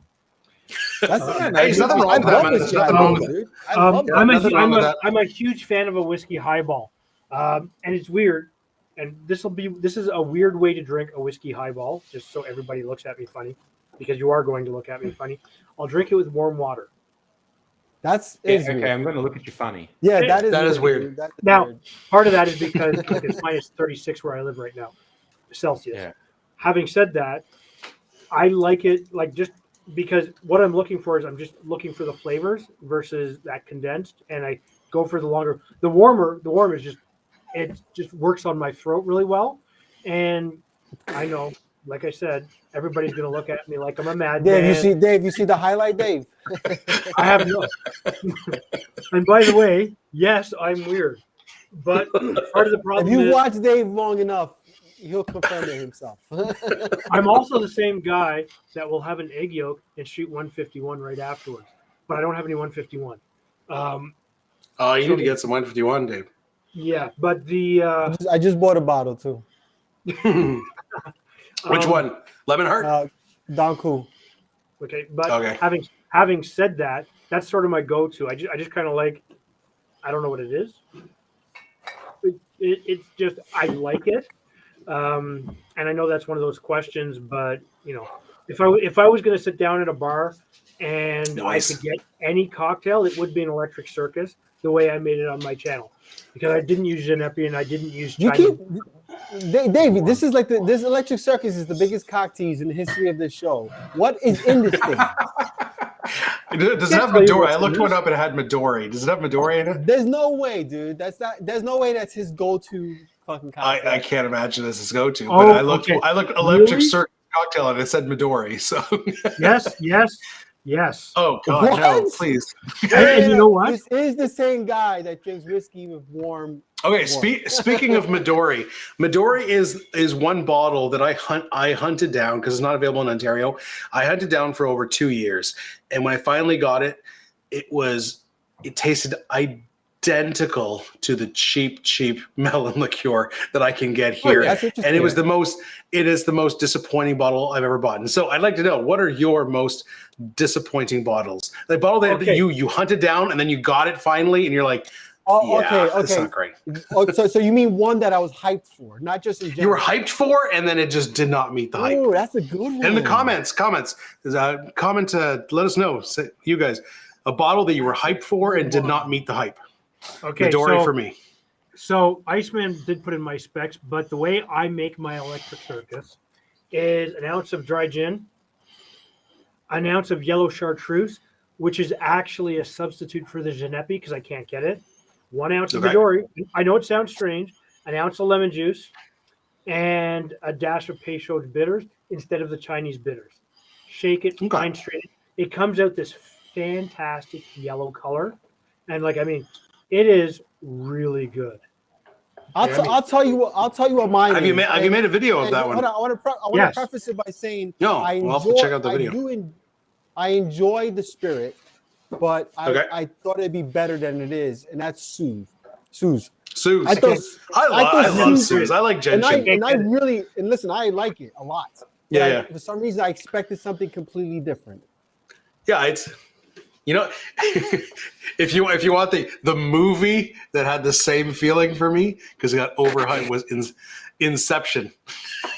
So you enjoyed it, but you thought I was so late to seeing Inception. So for like weeks on end, all my friends were like, "Oh my god, it is the greatest film in the world. It will change your mind." I finally I rented it because it was not in theaters anymore, and I watched it. I'm like, this sucks. It's fine. It's a fine movie. Was good. It's not like mind blowing by any means. Oh yeah, well, but it's a good movie, and the idea is good. You know what actually built off that is a movie that came out on Prime called Tenet. Tenet's terrible. Tenet is terrible. Yeah, but that's your opinion. Wait, Tenet is new though. It's the same director, but it's a newer film, right? Yeah. Wait, it's brand new. It's like 4 years old. Yeah. Tenant, like an apartment tenant. Oh, it's bad. No, Tenet. Yeah. So what it's about weird time travel. Some people move backwards. Some people move forwards. It's so stupid. It tries to be smart, but it's just not. Oh yeah, no, I didn't see that one. I saw something recently with Kevin Bacon, and it's like the world, all the electricity stops all over the world. Did you see that? Shit, man. So meters. Oh yeah. So are you in Quebec? Spin and you must be in Quebec because we have McGuinness in Ontario. It's called McGuinness. In Quebec, it's this exact same bottle, but it's rebranded as Meagers. I have not tried their cherry brandy, but I don't want to. Actually, you've just confirmed that I don't want to. Cherry slush puppy syrup. Woo-wee. You guys, is that American? Is slush puppy American? Do you guys have slush puppy? Yeah. Okay. We have slush puppies. Yeah. Okay. I wasn't sure that was a Canadian thing, but slushy with booze in it. Come on. You know, It doesn't always have booze in it. Something I bought that was I should have known. I didn't have high expectations, but I actually didn't think it was going to be as bad as it was. I bought a cheap bottle of slow gin. Do not skimp on slow gin. No, I've seen so many. I didn't know what it was, and I've seen so many cocktails. I have that. I have the Heyman's. This is good. This is is Heyman's. I ended up buying that. I learned my lesson. The cheap stuff, it's like robotism. It's literally fucking off it's really fake. That is, flavored. I have memories of like my mom like shoving a spoon of Robitussin in my mouth, me just going like it's literally it's disgusting. And the thing is, I made the cocktail before trying the slow gin, and so I had the cocktail, and I was like, "What the fuck?"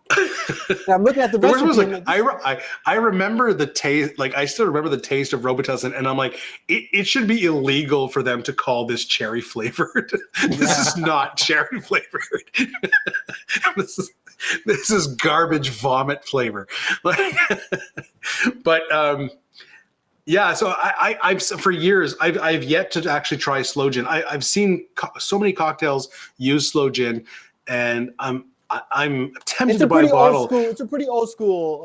Yeah, I know, ingredient. like a flavored gin, but I mean, it's a British gin, right? So, but I don't think I'll like it. You know, we don't have a lot of it here. I can get it, but there's not a lot of different brands. But I mean, I just don't think I'll like it. Dave could attest to this because he has the Heyman's too. The Heyman's, it's good. Yeah, it's good. The Heyman's is good. But you got to get the good stuff. If it's not that, it's gonna taste like a hard. Yeah.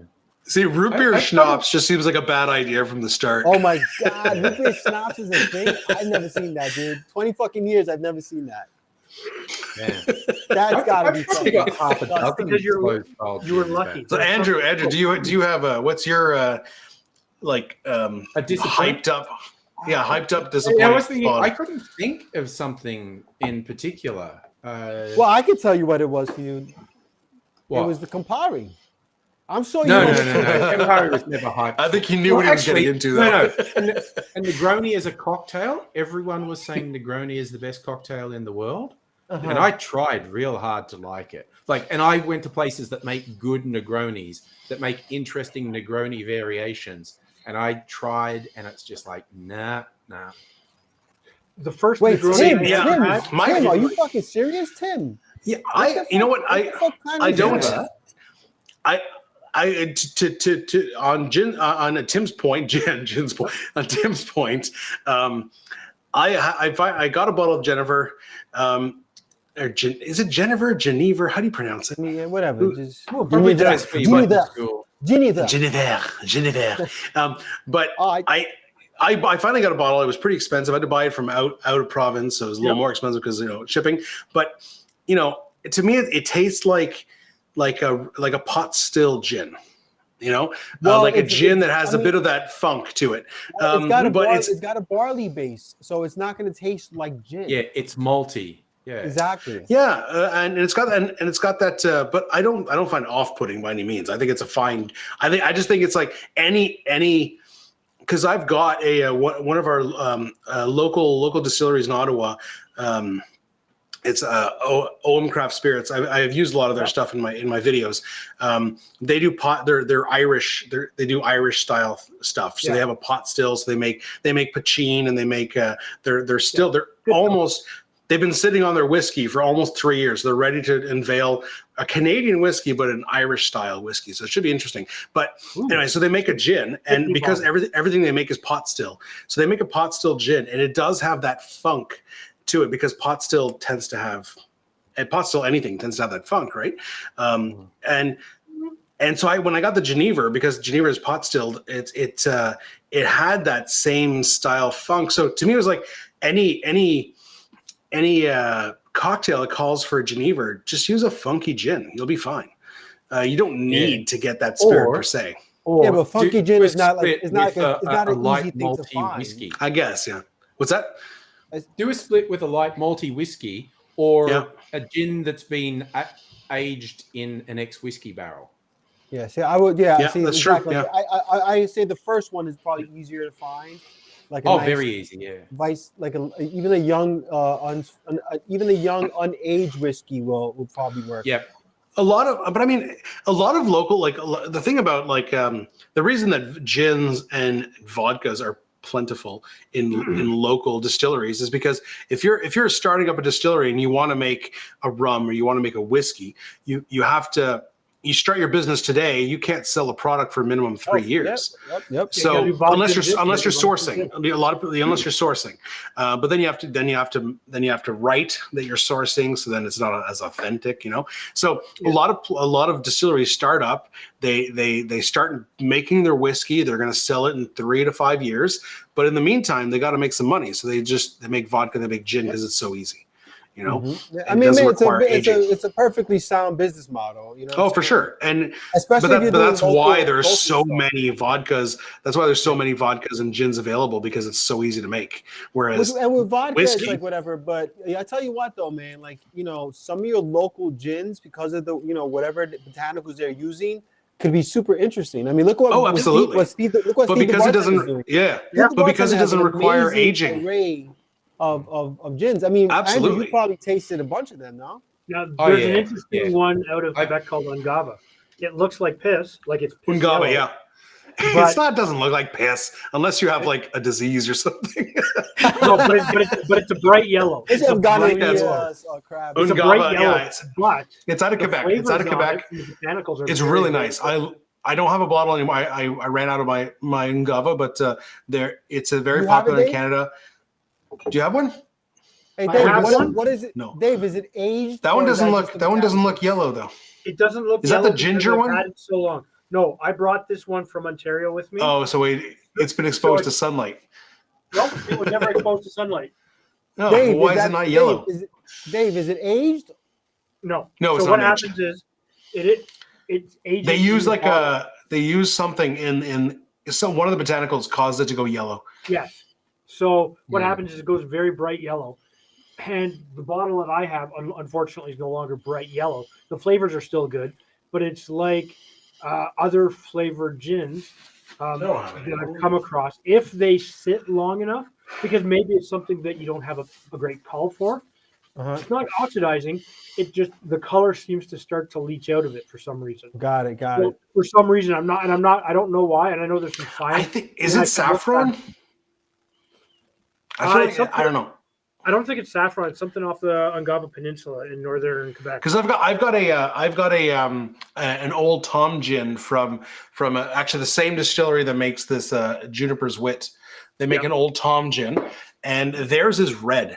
And the reason it's red is because they're using locally grown sumac. So they're putting that in and the sumac is making it red. It's really nice. So, hold on, real quick, Andrew, what have you've had Steve's stuff? What have you had from him? I've because you went to the distillery, right? You actually went to the distillery. Yes. No, I haven't been to the distillery. Here's the old Tom. It's I really nice. I thought I saw a photo of you guys together. He was here for a gin event. Okay. So I've had their Mediterranean gin, their coconut gin. That's the one I really want. Coconut gin sounds awesome. Coconut gin, it's awesome. Any recipe that any kind of tropical recipe that calls for white rum, put this coconut gin in it, and it's How do the great. botanicals work with the coconut? It's like such a different flavor profile. It is. Well, it doesn't taste very much like gin, quite honestly. It's like this nice coconutty flavor. The coconut is kind of overpowered. Does gin legally have to have juniper?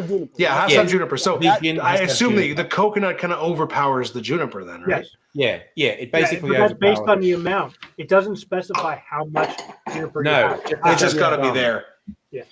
You know what's super popular in Australia? Gins finished in red wine barrels.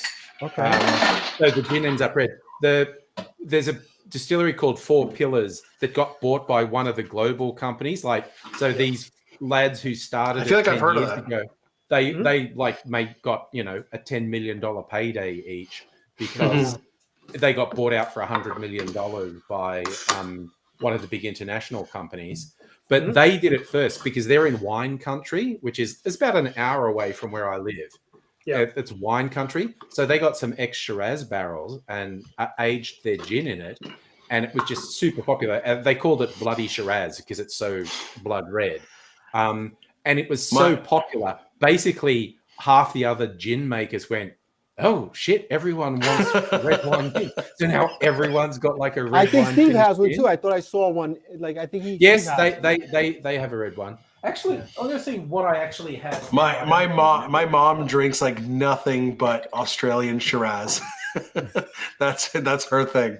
Who's next? Who's next to make a cocktail? Yeah, are we on to our last one? I think we all made two. Yeah, we're on to our last one. All right, Last round. Dave, is it up to you? Yes.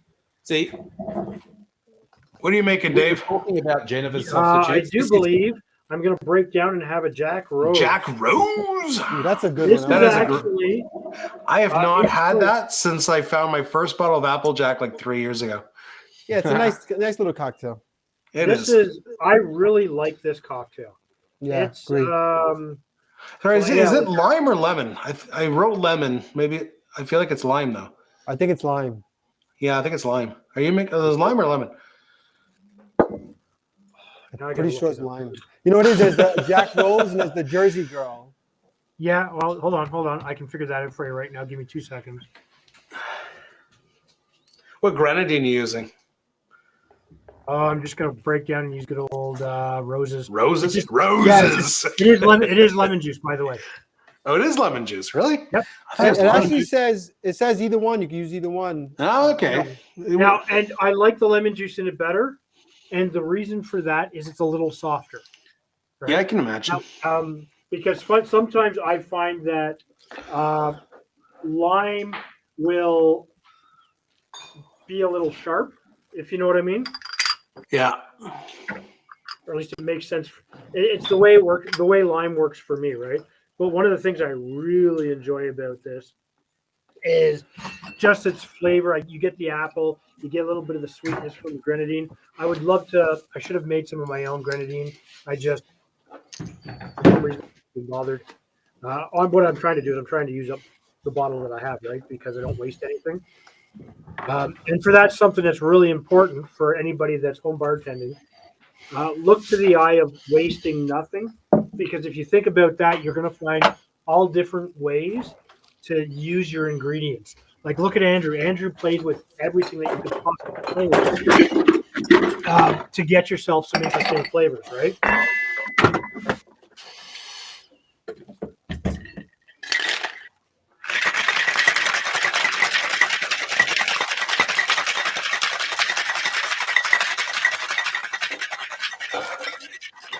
Here you go, Tim. Oh, Right I'm there, not brother. having a heart attack like I did in one of my last videos. That is the best bottle you'll get from Laird's. It's unbelievable. Yeah. In a coupe. Can only get the basic Laird's here, actually. Can't get the good ones. Which one? The Applejack? Yeah, Applejack. You can't even get the bonded in bottle one here. Oh, that so. sucks. Yeah, that's the thing about. I mean, The bottom bond is I- pretty hard to find even here. I was able to find the Applejack like back in 2020. I have not seen it since. However, even the Applejack? yeah, it's not available here. But the Applejack, but I didn't know at first. It was the first apple brandy I knew about, so I just wanted to get it. However, I found out that it's Applejack is apple brandy diluted with vodka. Yes. Whereas the bonded is straight Applejack. Yeah. So I've said, since figuring that out, I've stopped trying to hunt Applejack, and I just buy locally produced brandy. apple brandy. And Yes, it's, I mean, the Applejack was created basically to appeal to the American palate when it had changed to a vodka, because vodka got so big at one point that they basically did that so they can appeal to the crowd. I'm- You guys I'm have to gonna do a imagine. quick- I'm gonna do a quick Canada has some shout pretty out. good apple brandy, no? For a lots. Canadian distiller. This is Gagetown Distilling Cidery, and they do a fantastic apple brandy, and they're right by the base. So it's absolutely. I've got two here. So I mentioned OM Craft Spirits from Ottawa. Yeah, So they did an apple eau de vie. So eau de vie is brandy that is unaged. So they did an apple eau de vie, and then they aged one for 1 year. And this is their apple brandy, and it is really, really nice. And then this one I've also gotten for quite a few years. This Spy Distillery. They're near Toronto, and they're an apple orchard, so they make just plain apple cider. Oh, yeah. They make hard apple cider, and then they make apple brandy, and they make pear brandy, and great products. So yeah, I mean, if you live anywhere where there's apples, you're gonna have people making apple brandy somewhere. So find some local distilleries. I love apple brandy. Yeah. Now, and It's great. In the fall, it's amazing. And Calvados is amazing too, but it's a different It's a different style of apple. Yeah. But Yeah. they're both really, really good. I've had So, Dave, Calvados, and tell it's us just about as the good. Jack Yeah. Rose there, Dave. Yeah. You know what? You get the apple, you get the brandy. It's absolutely fantastic. Now, the one thing most people don't realize about the Applejack is it's actually a little harsher than a lot of apple brandies. It's something you have to remember.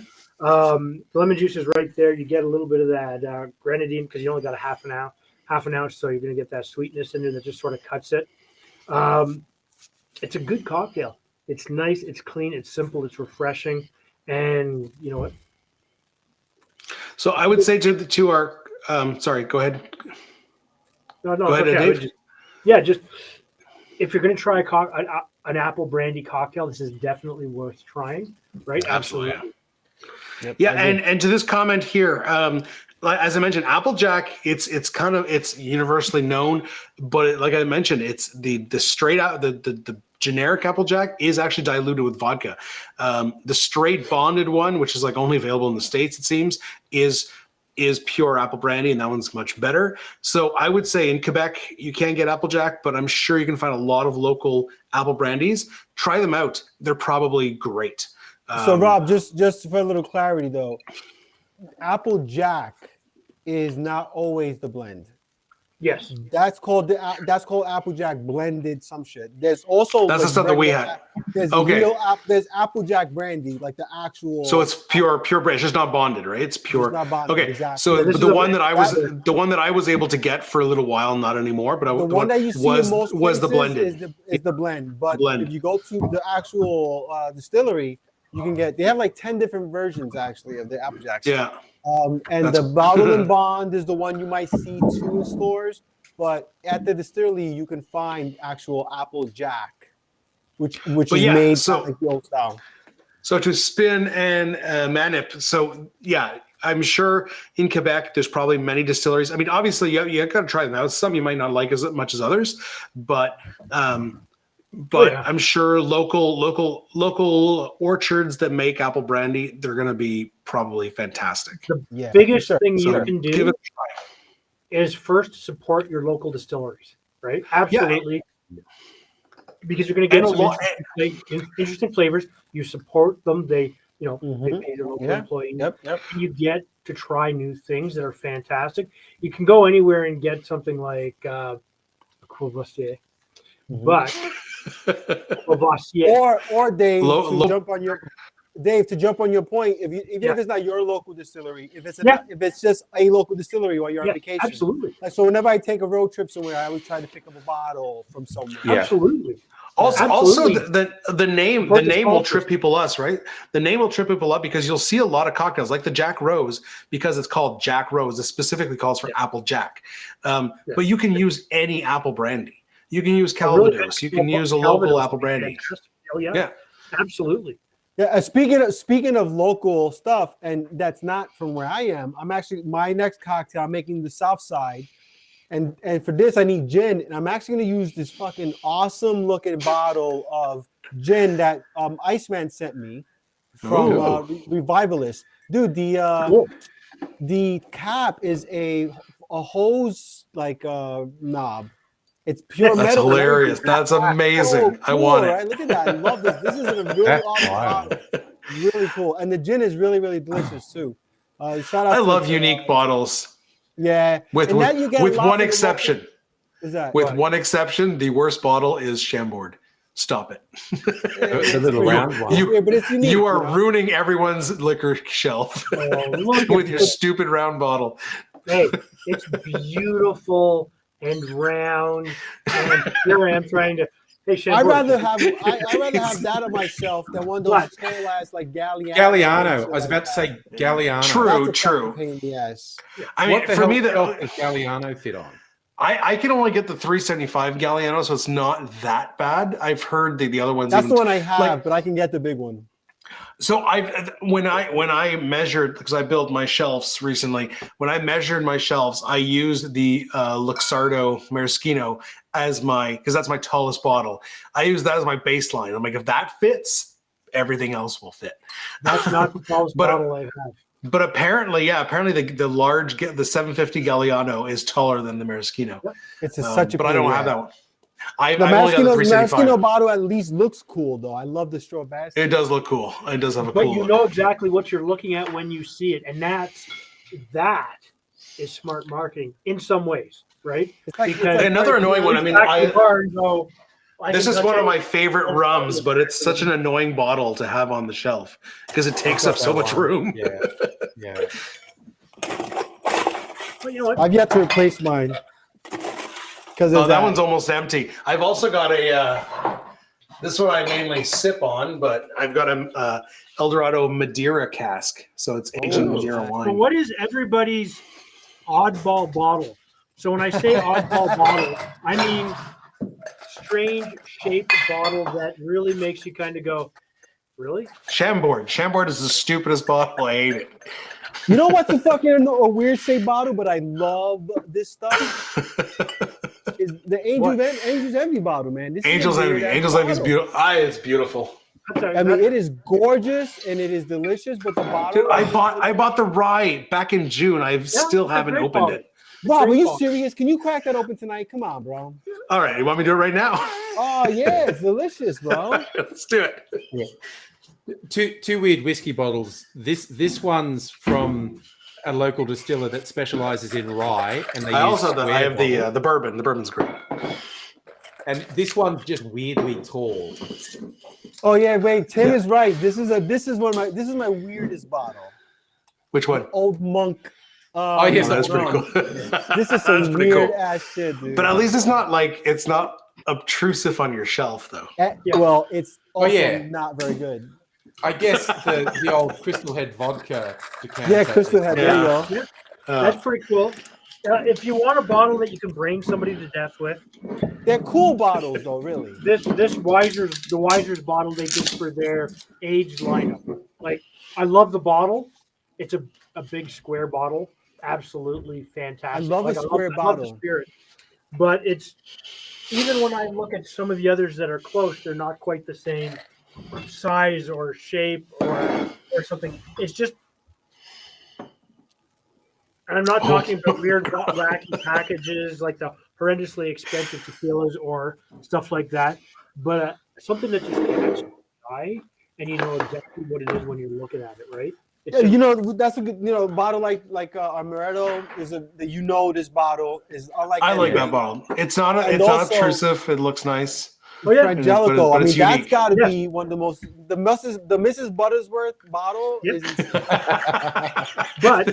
but it's good stuff, and you know exactly what you're going for. And when you're walking down the aisle, especially if you're in a rush, you're gonna go, "I want this thing that I like." Right? This bottle. I thought is Frangelico not a cream liqueur? Does it not have to be in the fridge? No, that's not. It's not. No, a that is Amarillo. That's what I'm mistaking with Amarillo. Okay. So So yeah, do it, South and then I'll side. try the south side. Yeah, that's delicious stuff. That's delicious stuff. It's almost. It's like it's like a daiquiri. Yep. A minty daiquiri. It uses gin. Yeah, Obviously. if you add soda water to it, it turns into a Southside Fizz, which is essentially a gin mojito. which is I think is what it started as. Yeah. And then the bartender started removing the soda from it. This is a good I love this cocktail. It's one of my favorites. Ooh, the Mandarin bottle, which I haven't. Yeah, been I've able got to it. get. That I don't Mandarin have bottle that you have, the Mandarin I've got Napoleon. it. It's all bumpy and weird. Yeah, but at least again, it's not obtrusive on the shelf. That's to me that's the biggest annoyance. I think right now we're just talking about cool. But it is bottles. pretty cool. It's kind of like the like weird glass you see in like a church or something like that. Weird bumpy glass. Oh It's yeah, kind of neat. absolutely fantastic. Here's something that's not necessarily a cool bottle, but the fact that it comes in a leather satchel is really cool. This is it's called Pampero. It's a Venezuelan, I think, rum.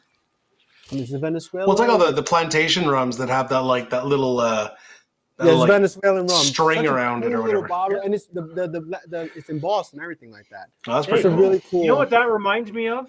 Crown Royal. Crown Royal and their Ugh. purple Boo. dice bag.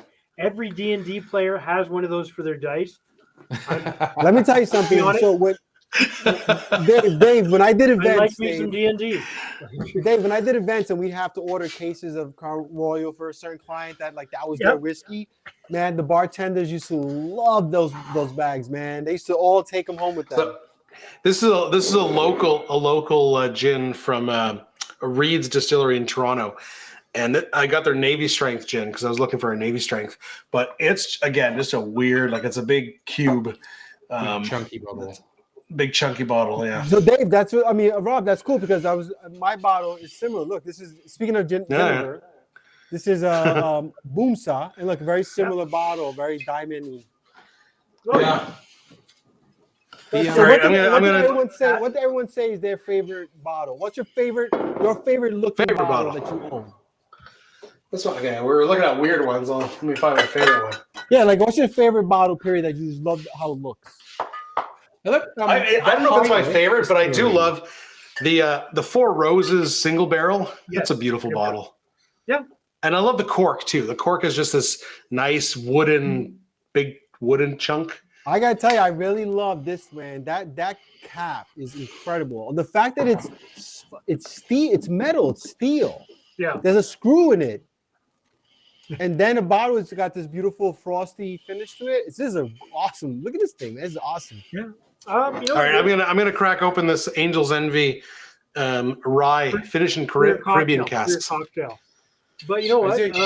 I like a well-designed bottle, and you know, for example, a little bit of Suntory, right? Nice. It's rectangular, fits easily on the shelf. Suntory's nice. Suntory's a nice bottle. Fantastic whiskey, in my opinion, right? But I like things that are just you can pick them up, and your hand fits good around them, right? So even one of Vino's favorites, of course, is bourbon, right? And he likes Bullet. Bullet specifically, yeah. Looks old time. Looks old. It style. does. It looks like medicinal. The Bullet It's almost bottle, medicinal, right? The Bullet bottle. Speaking of Prohibition stuff, it looks like an old. Mhm. Yeah. So, but if you look at Redemption bourbon, visually on one side it's like that, but it's concave in the back. It actually makes it a little easier to hold. It's like a Mickey. Yeah, it's like a big glass Mickey, right? But it's a full size 40 ounces. So this is Vino. I tried it. Kraken has a cool bottle. Kraken's cool too because it has it looks like an old rum bottle from a pirate ship. I've got a Mexican rum that has that. I don't even remember what There this it thing is. tastes like. Now, one of the favorites that we can't get in Canada would be Mr. Black. Mr. Black.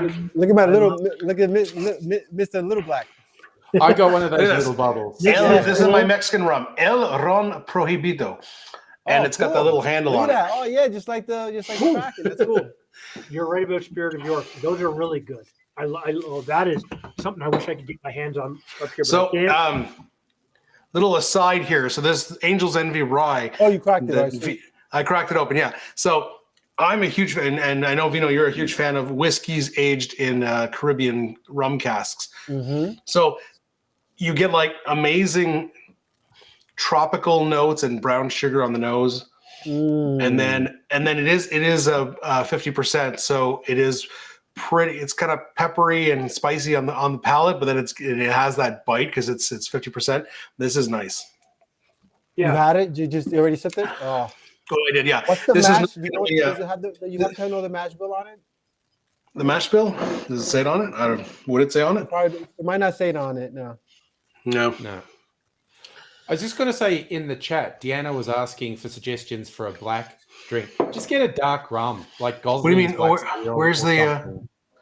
Yeah. Also, like a lot of people use the charcoal to. During Who's the asking for holidays, something? during Halloween. Diana.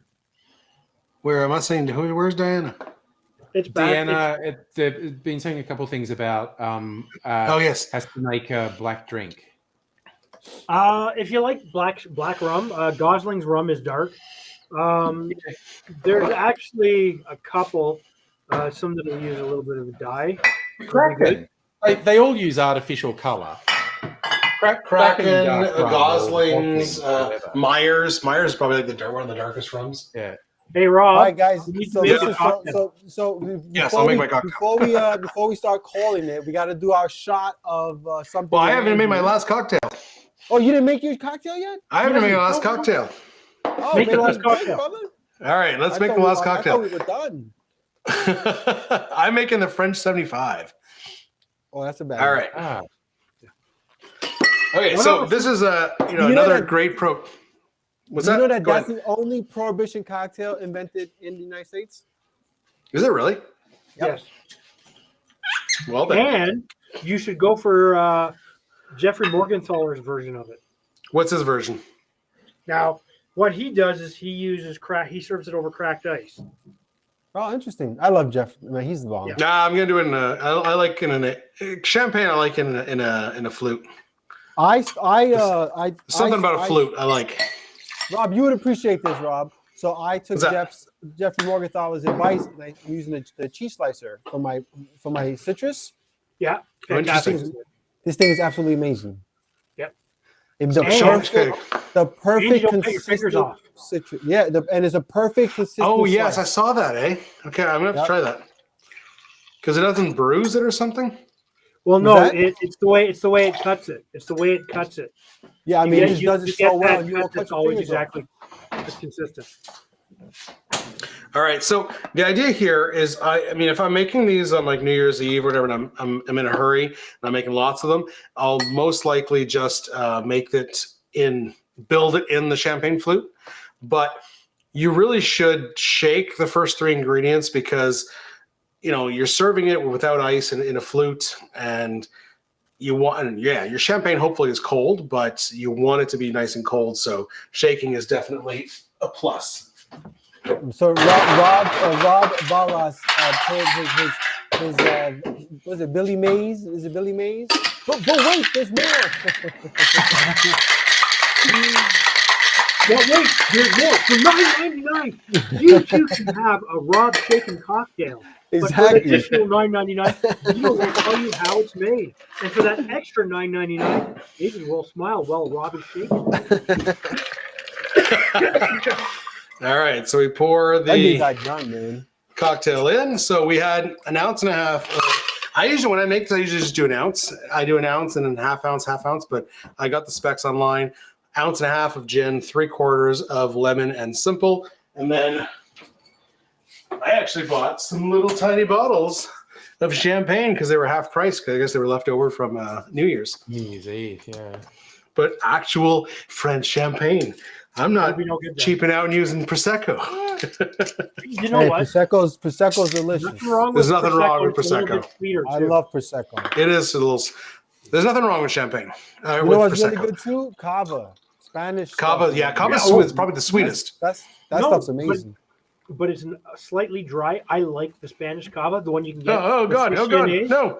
The Frisiané in the black bottle, absolutely fantastic.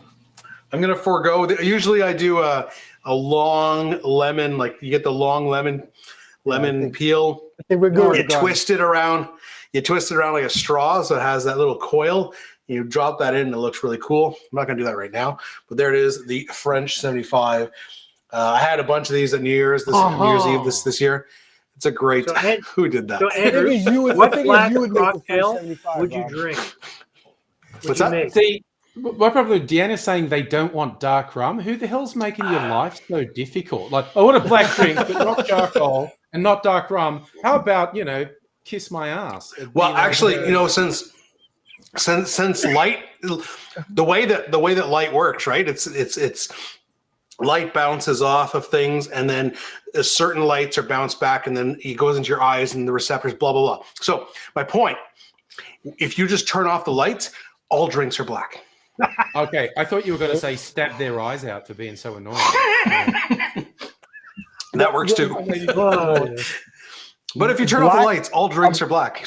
I mean, if she wants literally a black cocktail, it's gonna have to be a flavor of vodka. Not Yeah, it's necessarily. gonna- The black vodka is not necessarily flavored, but you can. I don't think. Unless you just Or mix black. like whiskey I know, I think oil. it's charcoal infused. That's all they do. Actually, Yeah, no, it's the got best to be way to do charcoal it, infused. serve it in a black glass. Then it's black. Do Mr. Black, you Ah. know, something. Mr. there'd be Co- some yeah, you liqueurs that are do a very really black. Mr. Black coffee You can do a liqueur. good, yeah. You can do Yeah. dark drinks for sure. You could do Yeah. definitely like a black strap or Mr. Black or something like that. You know, there's a couple that. I mean, a plain espresso martini is pretty damn dark. It has a nice That's brown true. foam, but Espresso martini's pretty black. Yeah. You know, Yeah. an easy way to do it. Go look for Halloween cocktails, and the reason I say that, there's usually That's some kind true. of witch's brew or something that's usually black in color that you might use a little bit of food coloring to get. hey, the if you colors that don't want charcoal, you could always garnish with some squid ink. yes, Yeah. You can do Sorry, something like Brandon, a Black you can do something like Sambuca. a Yeah. creme de cassis or something like that. Creme de cassis is pretty dark. Yeah, It's pretty dark. Yeah. I think we're gonna have to do an episode on like black cocktails. just like no color is allowed in this episode. There's black sambuca is a thing. I've seen that. Yeah. Oh yeah, black So sambuca is a thing. That's right. yeah, absolutely. Black Black one licorice. recently- There's like a rum Did liqueur really I Alchemix? Did Carl use squid ink? Did I miss that? I wouldn't be surprised. Oh. Yeah, I Amaros, mean, yeah, Amaros, a lot of dark Amaros. Amaros are black. That's Yeah, right. Yeah, most Amaros are yes. black. You know what? I'd have to go back Ramazotti and is look a good through one. some of Carl and Riley's stuff to see which cocktails. Black they do. Manhattan. Yeah. The Black Manhattan Yeah, basically just Ramazotti's subs a out. really dark one. Yeah, the Yeah, Black like Manhattan Havana. basically just subs Yeah, really dark the Amaro. vermouth with like I mean, look Averna how or whatever. look how So dark Ramazotti is. That's pretty dark. That's Yeah. pretty dark. Yeah. So what are we doing for our shot, fellas? Yes. squid ink Demerara. I'm gonna have to think I have check any that out. squid ink for a shot. No, I'm What are we talking doing- what are we about. doing Iceman for says a Carl did that. Well, it's What got are to we have doing for a Smith and shot? Cross, right? Okay, for all of our viewers, Smith and Cross and what yeah. shot? Smith and should Cross we and try? something. It's always Smith and Cross with something. Everybody in the chats. What should we blend with Smith and Cross for our shot? Fernet Branca. We No, did we that did last that. time. We did That that was last week. time. That was last week. Come on, last Dave. week. Last Last month. week. Oh, last month. Okay. Apparently, I'm getting old timers. How about if you want to go crazy? How about Smith and Cross and absinthe? No. Oh. That's a weird one. That's a lot. I mean, I'll do it if everybody's in. I don't have enough to do it. Like, my bottle is almost completely empty, and I'm trying really hard not to. Smith and Cross, please send me some bottles, please. Why don't you use I have another not rum then? put How much one into, absinthe do you have? Do you want to do a modifier or do you want to do another high proof spirit? Nothing too What do bad you mean? because I got. Amaro d'Angostura. I love that one. That's a good. But we I did the don't have Amaro beer- with. Yeah, but Yeah. I don't think everybody has Amaro. The old Yeah. school Amaro. Plus, we did Smith and Cross with an Amaro though. So Okay, Deanna, because Deanna could not hear the question. What do you, the viewer, think that we should do as a shot? Because at the end of every one of our lives, as we do as a group, we try and come up with a shot of something. I Whatever those like this ingredients one. are that we try. Oh, okay. So overproof rum. We could use 151. Everyone's got 151. Well, no, anyways, but overproof rum with maple syrup. I can do that. That'd be an interesting shot. I got some Rand Nephew. I don't have any 151, but I have some Rand Nephew. Hey, that's high proof enough. Is Yeah. it how high proof is? How So high proof? are we doing that in Ray Nephew's like 70. 63. No, it's actually. 63. Are we doing a different high proof rum, or is it that other So high no proof more. rum? So no and Smith and Cross. I guess no Smith and Cross. We don't have to do Smith and Cross. We gave them their shout out. I'm gonna do if we do like half. I got lemon heart 151. If we do half lemon heart and half maple syrup, that'd be an interesting shot 151. with Right. a little If dash of If Asian. everybody's game on Or 151. I'm- Brandon's use saying, Ray how about this? Nephew. Okay, so we either do the maple syrup thing, or Brandon is saying 151, so I can't do it. a big pour of Peychaud's. I don't think I have enough for a pour. Okay, Canadian maple syrup. I've got some Hey, whiskey you have barrel maple aged maple syrup syrup. next to you? Nice. I'm Canadian. I have maple syrup, I have bacon, and I have plaid. Come on. Are we garnishing our shot with bacon? I've got some whiskey barrel aged maple syrup. Is that what we're doing then? The high proof rum with maple syrup? I have bourbon aged maple syrup. Let me go get that. Ooh. What? You don't have maple syrup? Well, you know what? It is kind of cold in my basement here. On my set, it is like 15 degrees. Is it that cold? Yeah, it's the way they designed the house that I'm living in.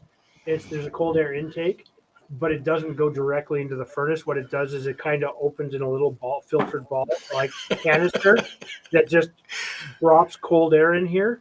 So Deanna wants to just light it on fire. Do you think it would? I mean, the 151 will hold a flame, but if we dilute it with maple syrup, it might not. Well, no, navy the maple syrup will navy sink to the proof bottom. means it should light on fire. Yeah, And I don't have a lighter. Do I have a lighter? I do. But that's what I'm saying. Is the 151 will light on fire, but the maple syrup might dilute it, and it might not. Yeah. But I also don't know if I want to take a chance. Oh, I'm going to suffer for this for my. This is a brand new All right. bottle, right, guys? Open this one. Oh, he's opening. What's that one? All right. What you got This there? is made in Queensland. This is a 151 proof rum. Nice. Okay, so we're all doing what I got. Lemon Heart 151. So we're all doing a what do you have a Ray nephew? He said. Yes. When the bottle has that Right. kind What of, I have, bottle I don't has have that any, kind of nozzle, it's not usually a good idea. Not usually a good thing. I've taken swigs of the Lemon Heart. It's amazing because it's really like it's brown sugar. Like it really has that sugary taste. So you take a swig and it's like the brown sugar hits you first. You're like, oh, it's not that bad. And then that alcohol hits and you're like, oh. It's a really interesting sensation. All right. It's not All good right, for so then we're going with my boyish figure here to be drinking syrup at the end of the So night. then we're doing the maple syrup. We're doing half, right? Yeah. You're Yeah. going to be awake for the next hour, guys. Oh yeah, that's gonna be fun. Here we go. Half Hold on, 151 and half I gotta half pull maple one. syrup. Set it on fire. Yeah, look at that though. Look at that though. The maple. I don't know if you can see the division, but the maple syrup is sitting on top. So I feel like it's gonna be like, ooh, super sweet, and then oh my god, this hurts. All right. I think Oh, I'm Andrew, burning it is some on alcohol fire. so now. gross. Andrew, This blow is- yours out before you burn Oh, your you lips. lit it on fire? Yeah. That's You did it? awesome. Mine on fire. I don't have a match here. I don't feel like Yeah, running work her upstairs. out. God damn it.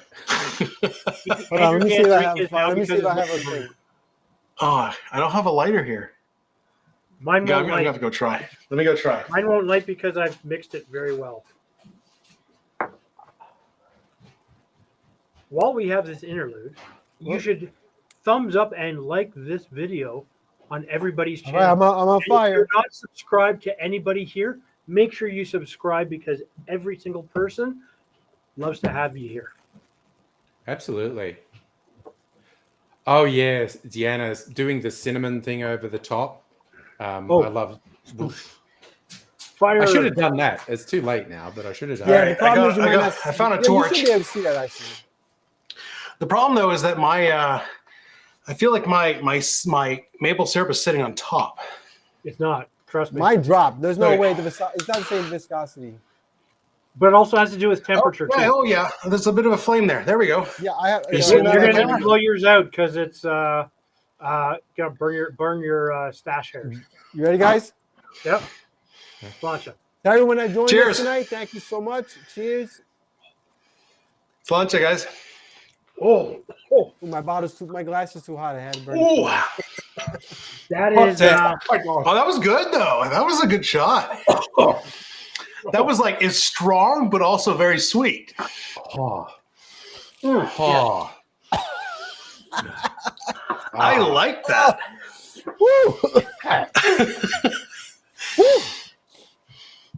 It Oh, that was good-ish. that was really good. Wait, who Because recommended you do get the two sensations. You get that super strong rum, but then you get that really sweet maple syrup. that? Oh wow. Oh damn. Good suggestion. Question Christian. is, I think- would I that think it would was- that I have think been that a was Matt. I was mad. question right? is would that have been a prohibition thing? No. Probably Well, not. the maple syrup would have masked bad rum. There you go. Yeah. That's why you made things that look like tea. Ooh.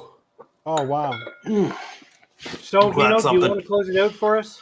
Yeah, listen, thank you everybody for joining us tonight. It was a great time. We will see you guys again next month. We don't have a theme yet. Next but month. We'll be back as always. And remember, folks, when life gives you lemons, you make yourself a cocktail. A cocktail. Cheers. Cheers.